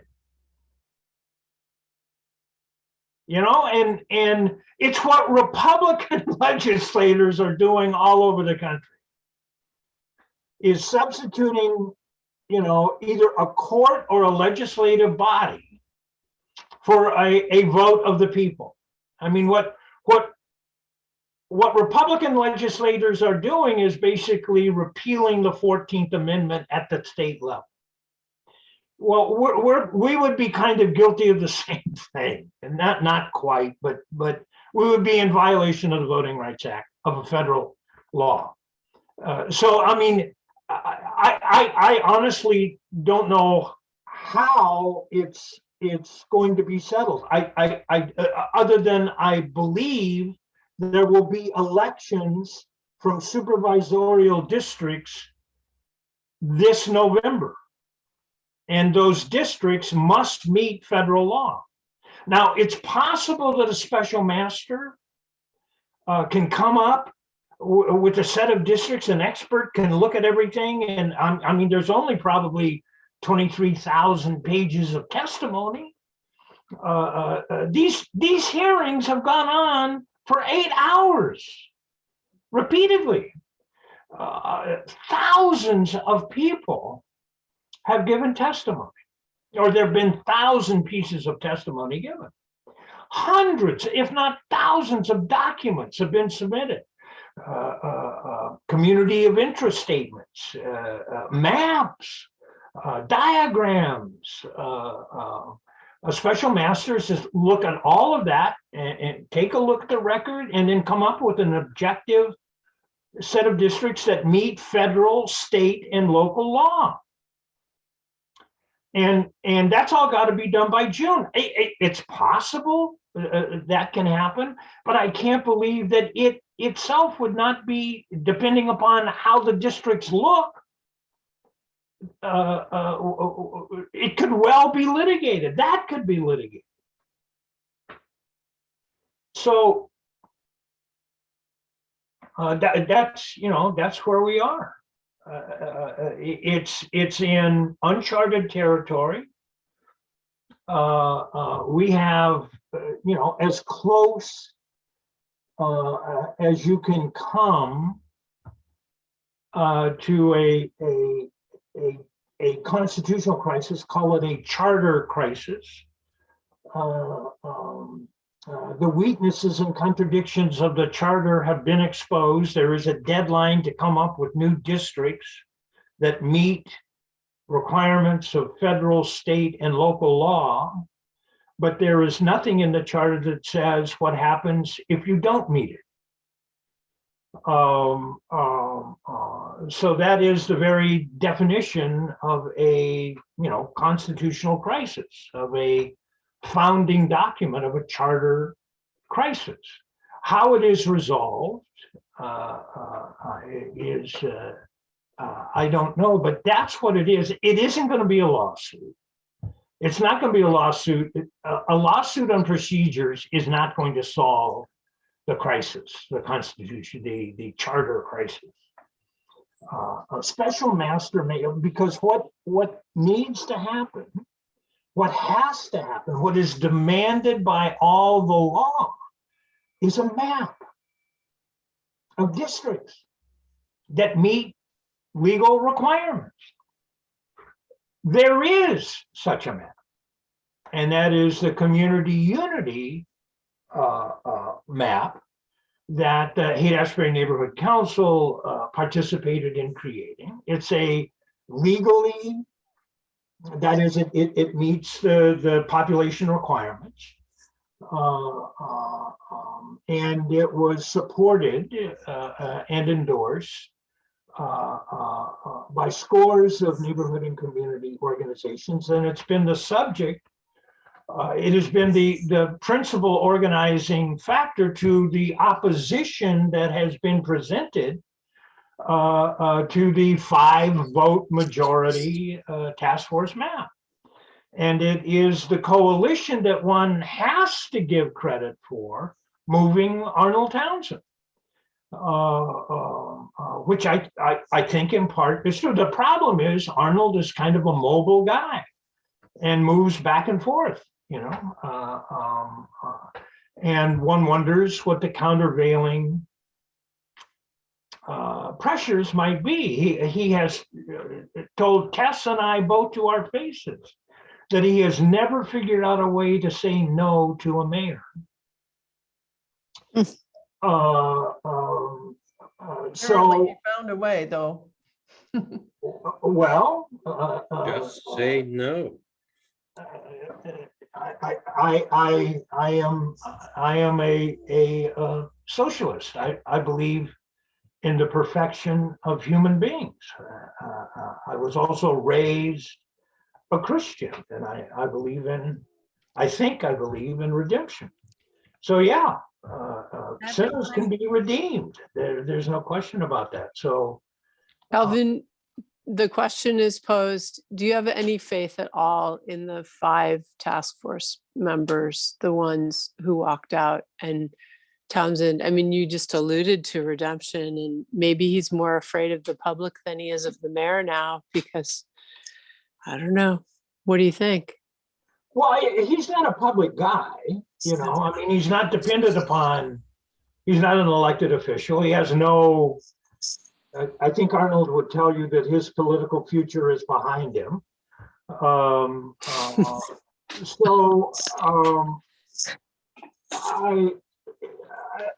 think,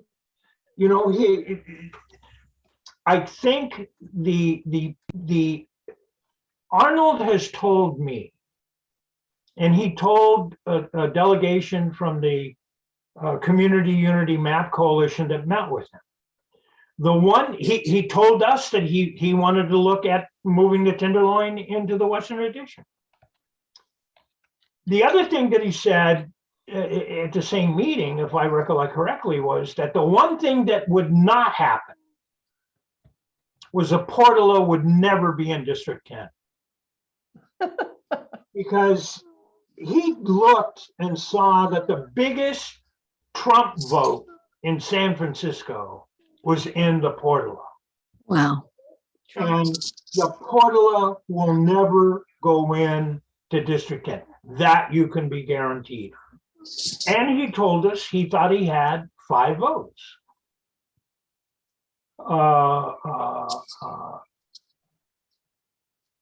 He was the 5th vote And for moving the Portola that's when those others, into District 10. when they did that. And he has said he greatly regrets that. And said, can rescind the vote. And when he shifted his vote, Portola went in. the map that was adopted moved the Portola back to District 9 and moved Potrero Hill back into District 10. And it moved the Tenderloin back into District 6. And it reunited the hate. It totally stripped us of our allies in the inner sunset, and added to us the future emerging neighborhood in our district, which will be the hub, which will have several very high-end market rate condo towers.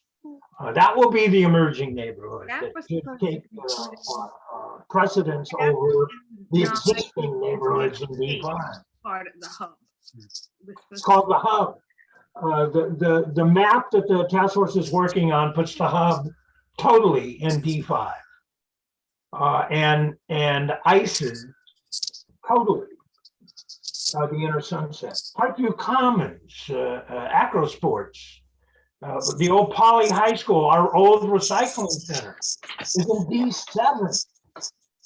If I could just say at this moment, putting my moderator hat on, it is 9 o'clock. I am enjoying this very much. And, but anyone who wants to leave, you can go ahead and leave.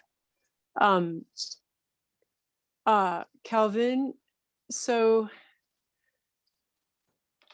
do you,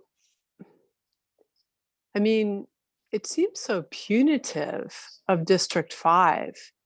And in all the media stories, You think District 5 gets the least amount of any, but it just seems like we're targeted to be punished. I mean, is that me projecting or what? I would urge folks, I think 2 meetings ago, I made reference to it. I would urge folks to go to the New York Times if you can, and look up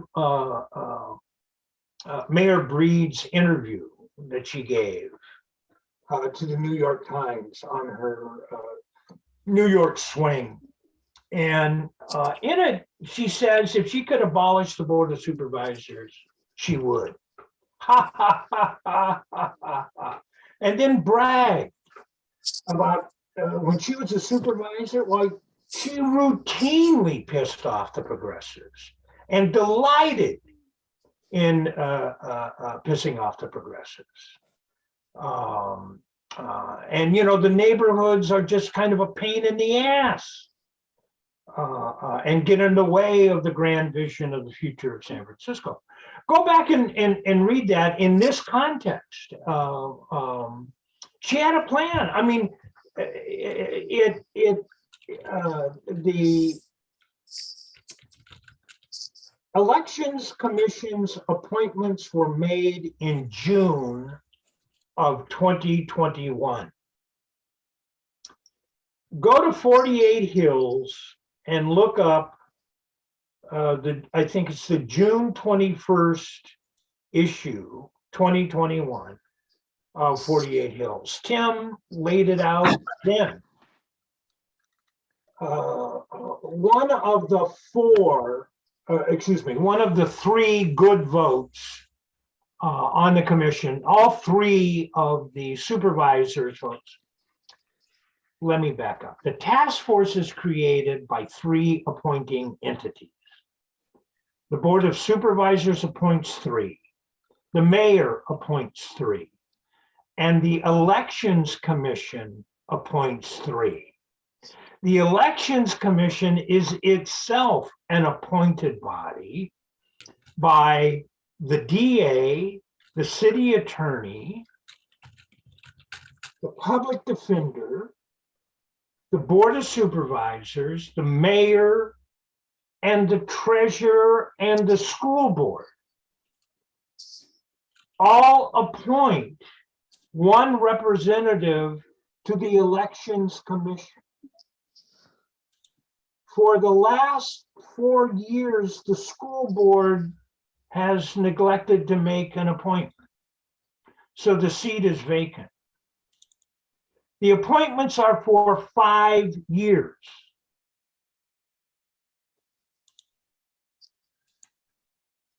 I have a question. Well, let me finish. The district attorney is representative on the Elections Commission in 2021, was still the appointee of DA Gascon. And she was, in fact, a supporter of the recall of Chesa,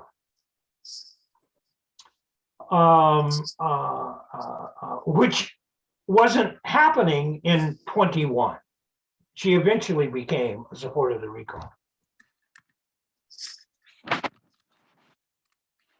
Hernandez, Chema Hernandez Gill originally applied to be a appointee for the Elections Task Force to the Elections Commission, and was chosen by the committee of the Election Commission to be one of the 3 appointees. The DA's representative objected to him and replaced him, put in nomination a replacement, which was the vice chair, Ditka, who is also a supporter of the recall of Chesa. Yeah. The second appointee of the task force, but recommended by their subcommittee as one of the 3 appointees, is a member of the YIMBY party, and supported Sonia Traus and other YIMBYs, and worked on their campaigns in the last supervisorial election. And a colleague of his, a reformed, now sober YIMBY, I wonder if that makes him a NIMBY, reported to 48 Hills that he was at the election night party for Sonia Traus's thumping defeat. And this guy was talking about the Elections Commission. And you know, that's the way, and there was a chat in these this circle around the leader of the Sonia Traus was the leader of is the leader of the YIMBY San Francisco movement, the YIMBY party in San Francisco. So there was a move, certainly on the Election Commission, very early on in this process. And in Tim's June 2021 article, in fact, says, you know, it's all over for the Elections Task Force because Gill got popped and replaced with Ditka. And it looks like they're pretty pro mayor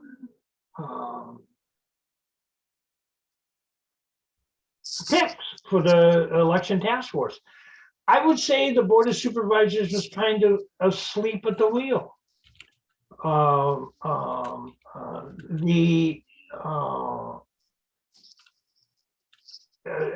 You know, the most experienced and generally far-seeing in these kinds of technical charter issues is Aaron Peskin, and Peskin evidently was otherwise engaged.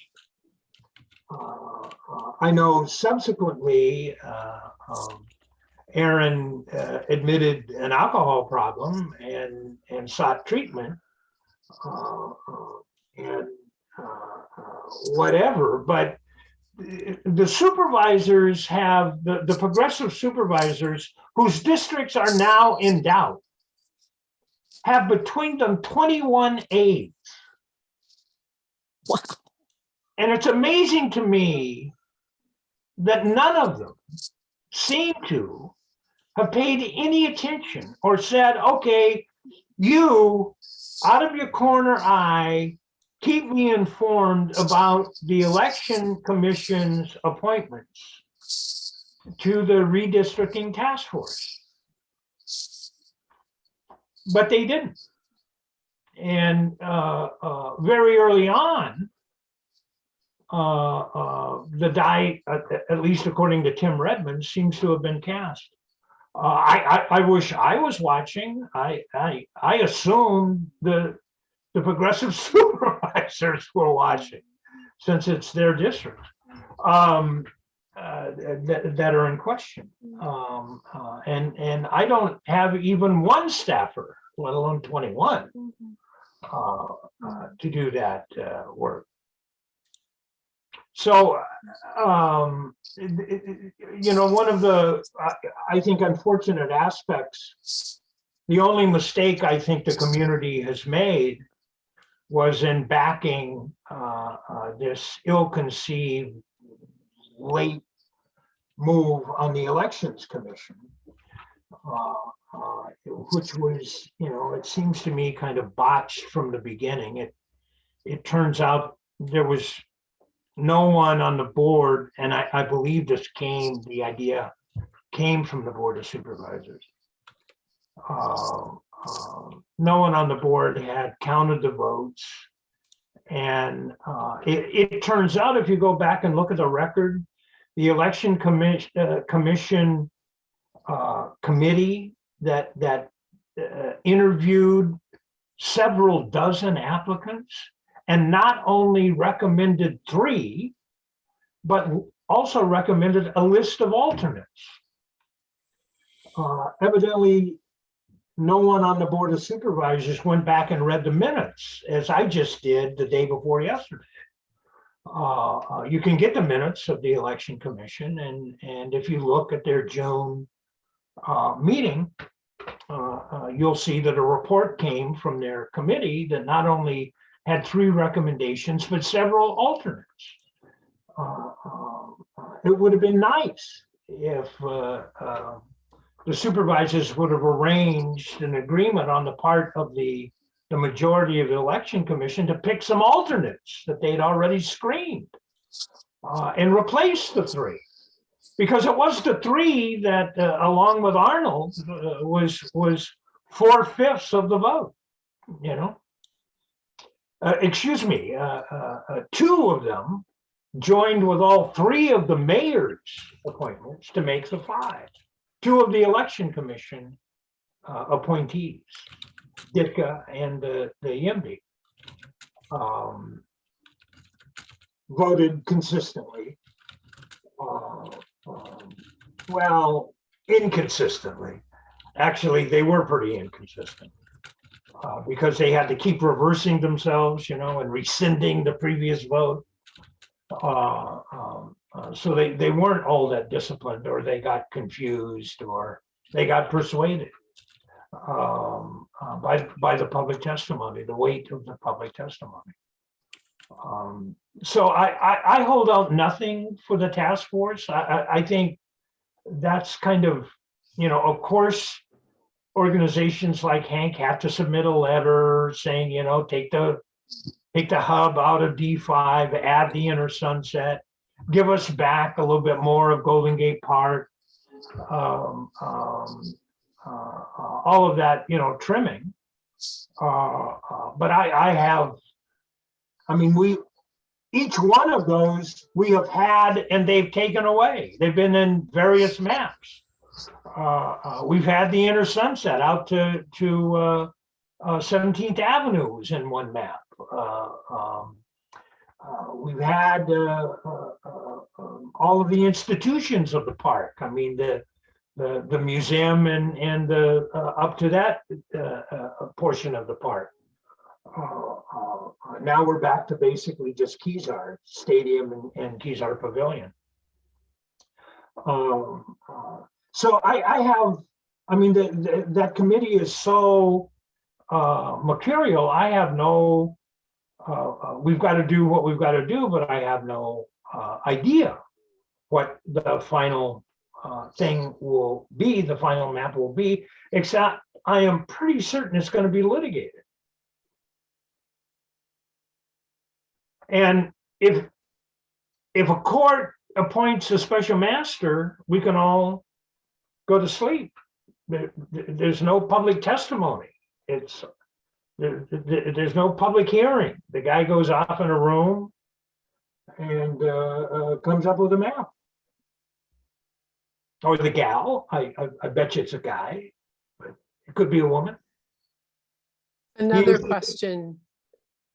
Why do you think that the community unity map is so toxic to the board? I mean, like, they won't touch it with the 10 with the task force. the task force. They won't touch it with a 10-foot pole. I mean, and Well, it's it's got because- buy-in from 85 group, you know, Well, what's up with that?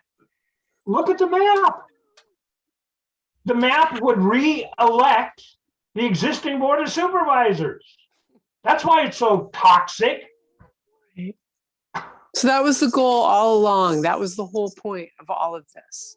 That was the whole point. Right, was to break up the current quote unquote progressive majority, super majority. I mean, it can override vetoes. It sometimes balloons up to 8. It won't under any of the task force's maps, any of them, including the blow up map, which blows up D1 and D4. It will never produce, any map of the task force will never produce the majority of left liberal supervisors that the community unity map would produce or the current map would produce. I mean, that's the whole point. That's why it was so toxic. It would re-elect basically the same supervisors with the same values. Supervisors, it would be incredibly pro-tenant. It would be very skeptical of market rate development, continue to be incredibly skeptical of the mayor, of her homeless policy, of her transit policy. Policing. You know, she knew that. I mean, she knew it when she gave the interview to the New York Times 5 months ago, 6 months ago. She knew that she had 5 votes on the redistricting committee then. We maybe didn't. The Board of Supervisors should have been aware of that and, you know, engaged in some meaningful organizing. No, it was a community group. And, you know, SEIU, 10-1, you know, a union totally dependent upon 6 votes in the Board of Supervisors. That's their boss. That's who negotiates their contract. It's got to be approved by the Board of Supervisors. They got to have 6 votes. So they were involved. And so was San Francisco Rising, early days. San Francisco Rising testified. Go back and look at the minutes. San Francisco Rising testified at the Elections Commission for the committee's report. That was, you know, there was a handful of people, but in that handful was a representative of San Francisco Rising. So, you know, the San Francisco Rising Community Unity Map was the smartest move that could be made to, you know, so many of our allies in this neighborhood only concerned themselves, in this district, only concerned themselves with their own neighborhood boundaries or the district boundaries, not realizing that the task force is going to come up with an 11 district plan. And that if you only submitted a 1 district plan, or this group of very well, Mega Black, which was supposedly the voice of the African American community, finally, very late in the process, submitted a map of 3 districts, all of which would maximize African American support. And the one, District 5 included the Tenderloin in the Mega Black, but they never testified. It was going nowhere. It was a 3 district map in a 11 district world. You know, talk about being $1 short and a day late. They arrived very late at the game. 8 districts short. They weren't $1 short, they were 8 districts short. You can't play in an 11 district game with a 3 district map, you know. But do you also think that this whole movement, the whole movement of, you know, let's eliminate district supervisors. Who needs district supervisors? San Francisco doesn't need that. And you know, it's reborn again. And this is, I mean, this is probably what they factored into their calculus. Well, the Chronicle is already editorialized. You upset with these districts? You know, there's always at-large elections. Let's go back to electing supervisors at large. That the top 5 vote getters and the top 6 vote getters in a citywide election, the same constituency as mayor, elects the legislative body. There's quite a lot of YIMBY chatter, and there's quite a lot of Coal Valley chatter about, we just need to eliminate district supervisors and everything will be great. Yep. That's, you know, that's a story. See, district supervisors only pay attention to district issues. Small, narrow little issues like muni and rent and parks, you know, and you know, these petty little, they don't take the big view that we're a world-class city that needs world-class airports and ports, and you know, those are the real issues, not and world-class transit. Yeah. Norman had his hand up. Norman, are you there? Yeah, I guess you kind of answered it. Just that it would become downtown supervisors again. Generalists. Yeah. Awesome. Yeah. Well, no, unfortunately, they'll become tech supervisors. That's where the money will come from, real estate and tech. I mean, the most graphic aspect of this has been the revelation of the absolute joined at the hip relationship between tech and real estate. That's who come to these hearings. That's who participates. At 4 a.m, or whatever time it was, when there was when this coup happened in this, the folks walked out. Realtors showed up. Very mobilized, and realtors actually showed up. There's some great film. If you go to the Sunday morning. There's in fact, there's a YouTube that features our guy, David Wu, and 2 other great speakers, one of whom takes on the audience. tells A white rogue in the guy, gallery a white guy with no mask, to button up his sitting shirt. told him to button up his shirt. He had his shirt unbuttoned almost to his belly button. And told him to button up his shirt and reflect on the blood money that he lived on. So it was right there, and it was tech and real estate, and that's who will dominate. There's no downtown anymore. I mean, downtown died in the 90s. The office, headquarter office phenomenon kind of peaked in the 90s and never really came back after 06, after the Great Recession. I was also surprised. Tech, that's where the money is, and they don't need office buildings. I was So surprised to see. It's a different thing, but there's one other point that I have. Yes. One of the problems with the legal solution, the special master's solution, is that it won't affect the charter. And the section, look it up, folks, section 13110 parens D is the task force. This task force met starting in September 2021, didn't produce its first map until March, I think 14th, 2022.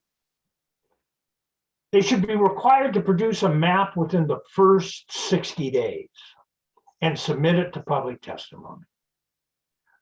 None of this, keep it hidden, map, who's got the map, until the very end, and then go through 7, 8, 9, 15 permutations in 22 days. People not having any idea what whole neighborhoods move from one district to another district to yet again, move around, all in the space of less than a month. Less than a month. And they spent the previous 8 months doing nothing. Second, the task force should be empowered to hire the consultant. And it should be done pursuant to a public hearing, and all of the proposals that are submitted. Right now, it's done in this by the Department of Elections. The Director of Elections picks the contractor for the task force. I have no problem with the clerk of the board staffing the task force. Anybody who's participated in this process will testify that the staff of the task force has been first rate and above board and fair, very fair. Every document you submit, they send you an email receipt promptly. They can recollect. The website is relatively well maintained. The way in which the meetings are conducted are incredibly civil and pleasant. Not pleasant. They are not pleasant, but they're civil. The staff of the Board of Supervisors clerk has been commendable. And I don't know if people know, but the clerk is a commendable person. She was a longtime aide of then Supervisor Tom Amiano. She's an extraordinarily knowledgeable and principled and committed and skillful woman, and deserves nothing but public praise. And her staff has been well supported and well selected by her. They're of a great disposition. But the Department of Elections, not so much. The task force should pick the number crunching consultant in a public process. I don't think the mayor, in what redistricting process for a legislative body do you give a role for the executive? It makes no sense. Yes, the legislative body should not predominate. It should not be totally a function of the legislative body either, because that can be grossly offended. So I honestly believe that 9 persons should be kept. The mayor's 3 should be given, 2 to the election commission and 1 to the board, so that the board has 4 appointees and the election commission has 5. The election commission, after all, represents the mayor. The mayor has a seat on the elections commission and has a vote, would have a voice in the selection, but it would not have a dominant voice, as I don't think the executive branch should have such an extraordinary 33% of the say in what a legislative body is. Finally, I think the section needs to be amended to set up an appeal. There has to be some, my suggestion is the Board of Supervisors has to accept the report. And if a majority of the Board of Supervisors rejects the report, it goes on the ballot. And the people vote on it. Folks, district election of supervisors, the districts were voted on to begin with. They were not selected by a task force or a legislative body or a body of the mayor. They were selected by the people. The people voted for them. In 1976, the districts were drawn by a community hearing process.